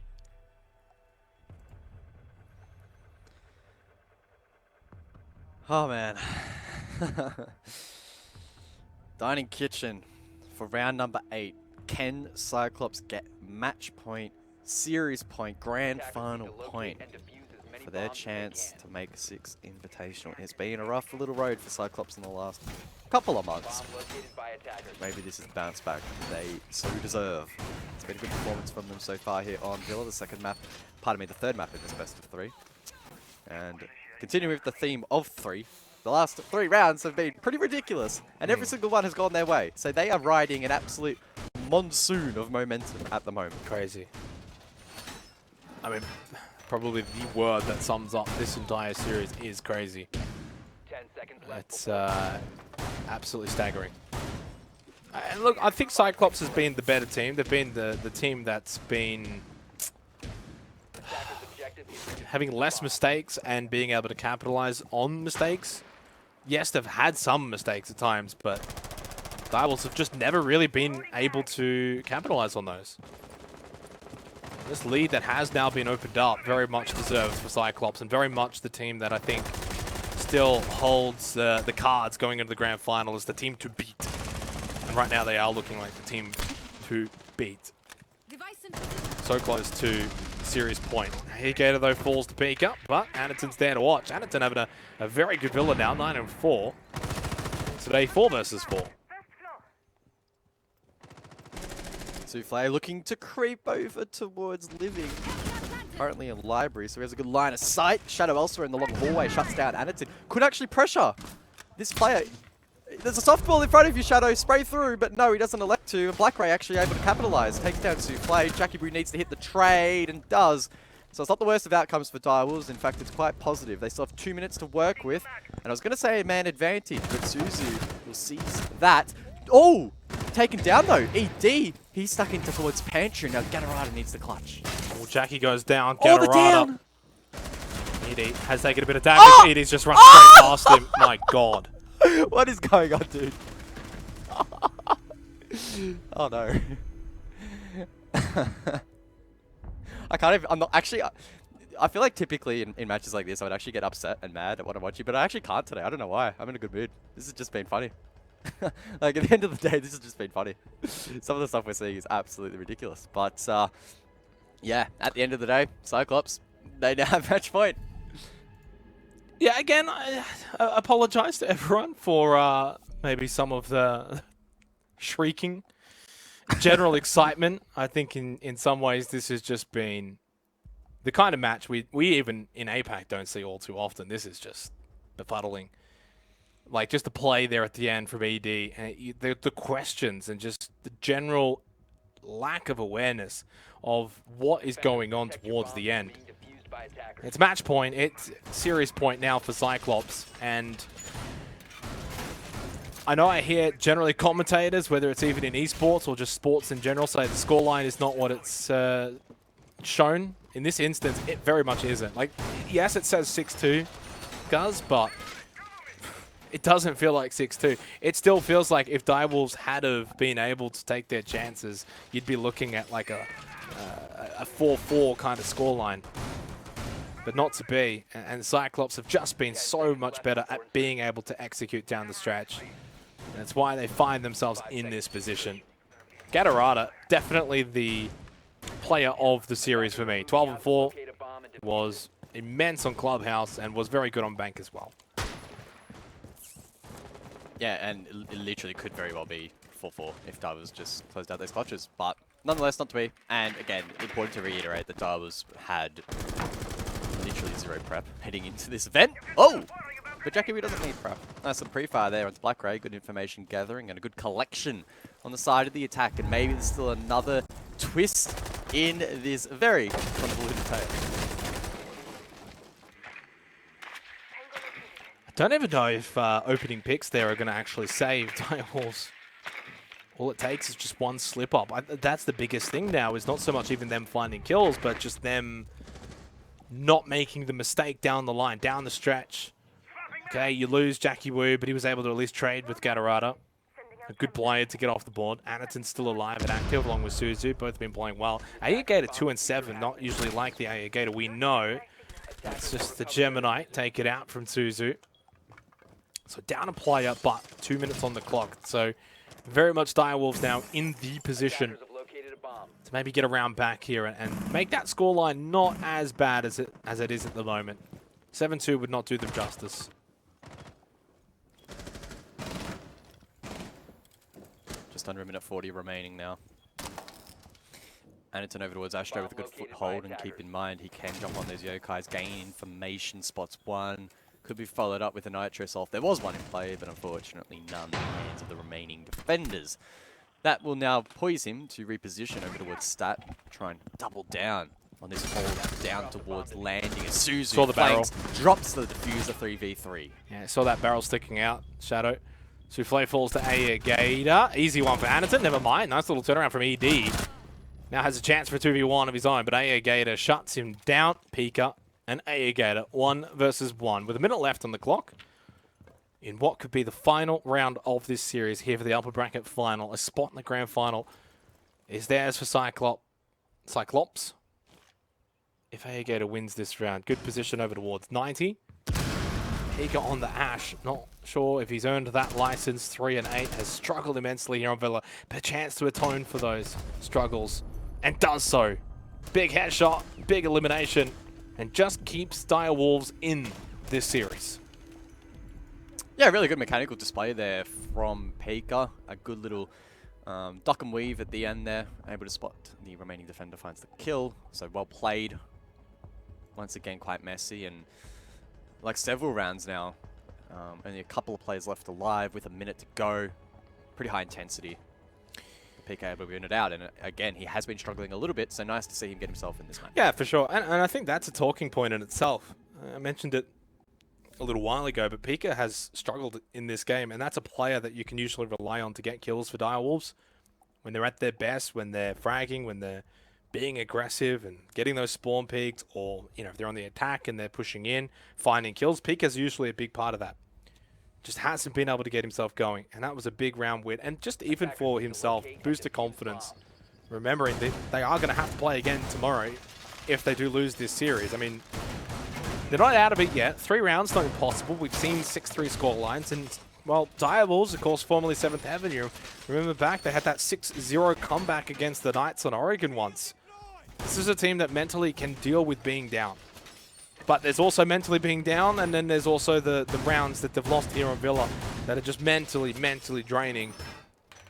So it speaks volumes to this team if they can just continue to fight. And even if they do fall short, even if it ends up being a 7-4 or a 7-5, you've got to commend them. They're not throwing in the white towel just yet. They're going to keep fighting. Good round win. It's 6-3. It's not over yet. Locate and defuse a bomb.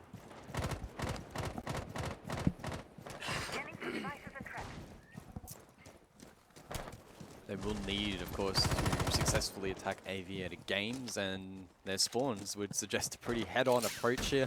One thing we haven't seen as much of as I was probably anticipating was that vertical play, but with the likes of Pika in play, with the IQ scanner, maybe even the nades in the hands of Jackie, we could see players go down below and try and find kills. Pika, though, he already finds 2. I think he's just walked straight up the stairs, dropped the Gator, Gatorada, pardon me, and a Gator, but eventually we'll feel the pain of Suzu. Does try to straighten out this ship, which is rocked a little bit in this 10th round. Very explosive start.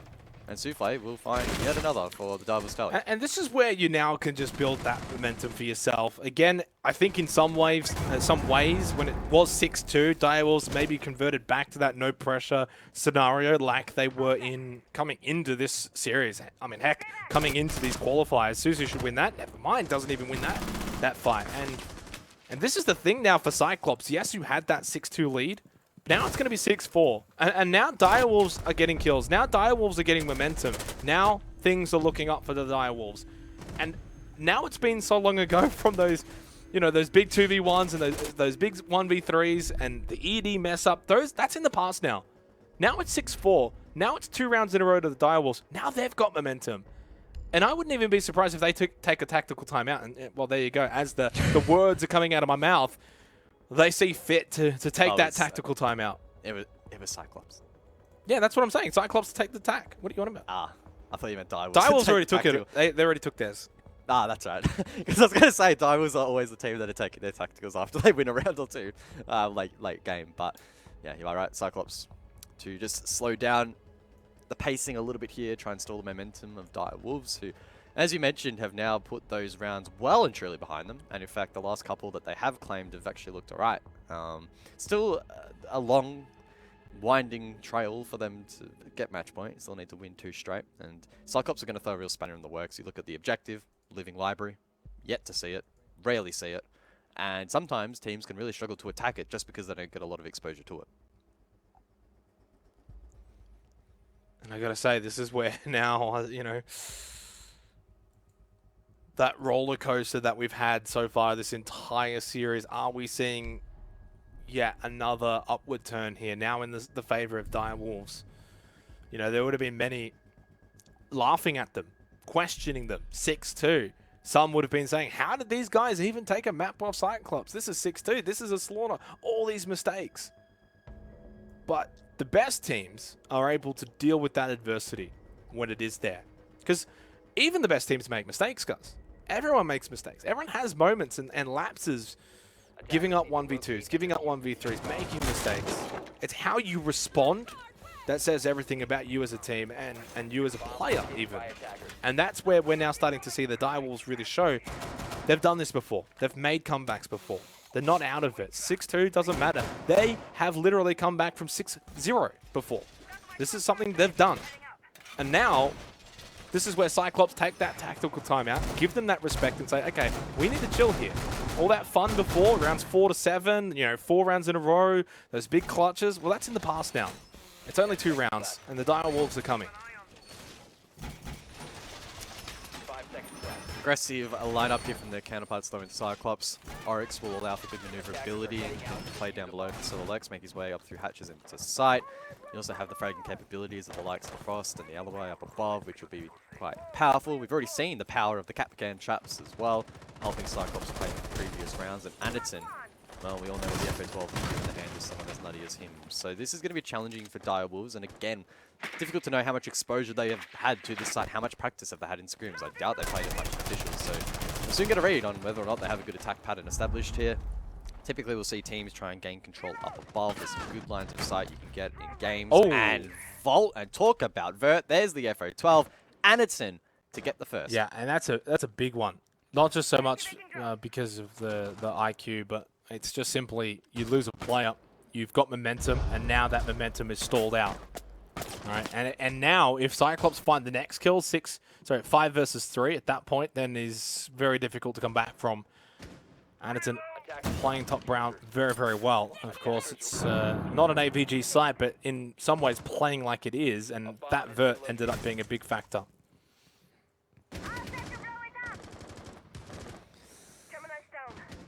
Anderton's hungry for more. You can just tell by his body language that he wants to hold down these stairs with all his might. Oh no. Souffle needs to be very, very careful. Not sure whether or not they have a read on this. Well, they droned out top brown, knew he was over towards bar side, but now he's made the cross back and no one's seen it. So they need to re-get that information. 1.5 minutes remaining. Well, Souffle's just straight on site, straight into library. In fact, they've even got Shadow pretty close by as well. Who's got Diffuser? It's Edie. They lose Jackie Wu though, so you're down 2 players. Now you're playing for sight. Now you're playing. Oh, there's an EDD right there. I mean, just plant the Diffuser. But the retake, I think the retake's going to be on here for COG. They've got 5 members. They can send it inside, play Vert. This is going to be really tough for Direwolves. What? I'm done. I'm actually done. You literally saw it, Souffle. You saw it, and you've allowed ED. I'm done. How do you allow that to happen? You're looking at it. What? Oh, it gives me a headache. I'm sorry. I shouldn't do that. Bring some hype. Now you bring the No, hype. what hype? That's it. That's the round over. My God, there's some mistakes. And Cyclops win the round to claim the match. GG's in chat. Cyclops in to the grand final. Yep. There you go. I'm sorry. That is just staggering. Again, it's the same storyline we've been saying for this entire, map of Villa. The mistakes. You've lost the I've plot. lost it, man. Like, that's just ridiculous. Just some little mistakes that add up. Like, he's literally staring at the doorway. You can see the EDD. Now, you don't have to shoot it because maybe you don't want to give away position or whatever, but, like, you know it's there. And yet, and then ED plants and it just gets up and runs straight into it. How do you allow that to happen? Oh, Rob, please save me. There is no saving you, my friend. I'm sorry. You have inevitably, I don't know how this is possible. You've thrown so many people under the bus that you've been so used to it, you've actually thrown yourself under the bus. In the end. But, Guz, look, I'll go to you because it sounds like he's spewing. What a match, man. Like, I'm not just talking about Villa. Like, that was a couple of unbelievable clutches coming out from Cyclops. But overall, what a series. I don't think we ever could have expected to have that much, would I say enjoyment? I think I can say enjoyment there, Guz. Yeah, I mean, I would expect a pretty beefy highlights package after this series. It was absolutely ridiculous. All 3 maps, there was some really peculiar Siege on offer. I don't want to necessarily say it was bad or good. I'll be indifferent on that. Whatever your interpretation of good Siege is probably going to impact that. But yeah, it was just crazy. And honing in on the final map, of course, Cyclops, they lost. They won the match on those 2 clutches. I mean, there were just so many rounds that should have gone the way of Direwolves. We probably should have seen a 4-4 scoreline, and it would have been a really close finish, but not meant to be. Cyclops, they gained that meaningful momentum, and they just rode it all the way to the end. It's crazy, Xenox. It's crazy. I heard you go to talk, then I'll let you go. No. You bring me something. Honestly, bring me something. My brain's not working. Bring you some kind of joy. I mean, look, a 1v2 and a 1v3 clutch go in the way of CAG, and then it kind of just snowballs from there. I'm still a little bit gobsmacked, obviously. You know, I think I can speak for all of us when I say that we were expecting Direwolves to do, you know, some pretty outrageous things as they've done already against IG, and then in the earlier matches on Clubhouse and Bank, we saw some interesting play styles. That's the only way I'm going to phrase it. But I do think that falling short there on Villa, that is a huge opportunity for them. Yeah. Yeah. that replay package, half of it is just like Direwolves mistake, Direwolves chance gone, begging, Direwolves. Yeah. You know, Direwolves have themselves to blame there. I think that obviously Cyclops played well in key pivotal moments, and they were the better team. Because at the end of the day, Direwolves just made too many mistakes. Far too many mistakes. Some of them little, some of them minor, but others pretty big. Like, basically losing the entire round big. So, and yeah, obviously at the end of the day, like, you know, those kind of 1v3, 1v2 clutches, you've got to give it to the one, always. Yes, maybe the defender's made some mistakes, but whatever. The one still has to hit some nutty shots. The one still has to make those plays. They're under the pump. They're under the pressure. So at the end of the day, full credit, of course, to Cyclops. And honestly, as I said, the better team goes through the grand final. And obviously, as has already been stated many, many times over, for Direwolves, little to basically no expectations coming into this. 24 hours notice. But just from what I witnessed, especially in the last 2 maps, I don't think Bank was as bad. Obviously, their Bank was rather clean. But just the mistakes on Clubhouse. Like, Clubhouse was very winnable. This could have been a 2-0. In some ways, should have been a 2-0, Rob. So, very disappointing finish for them. Just too many mistakes piled up. Yeah, and I think they were 5-4 on Clubhouse. They definitely had that opportunity to close that out there. Guz, I guess, you know, keeping our conversation towards Cyclops, obviously we can talk about Direwolves a little bit later on, probably tomorrow, because of course now they will have to fight through their best of 3. As Xenox had said toward the end of that map, you know, that was their chance to just book their ticket straight to the final, which would have been unbelievable for them. However, I think that one person we can probably highlight from Cyclops was Gatorada. 38 kills over all 3 games. I mean, that's some consistency for you if I've ever seen it. And it's a player that we see all the time, just consistently go through and through, guys. Do you have any final thoughts on this series before we close out? Yeah, well done, of course, to Cyclops. They'll head over to the grand final, expecting them to perform nicely in that best of 5. We're still waiting to see who they'll come up against. As for Direwolves, I think today they've put in an amazing effort, considering the prep time and everything and all that jazz. They have done an amazing job to get this far, and their road has not come to an end just yet. Who knows what they can pull off in that lower bracket. Tomorrow could be very, very spicy. Well, you've just mentioned it. The lower bracket starts now. It is going to be Talon taking on Invictus Gaming. We'll be back after this short little break with our final best of 3 of the night.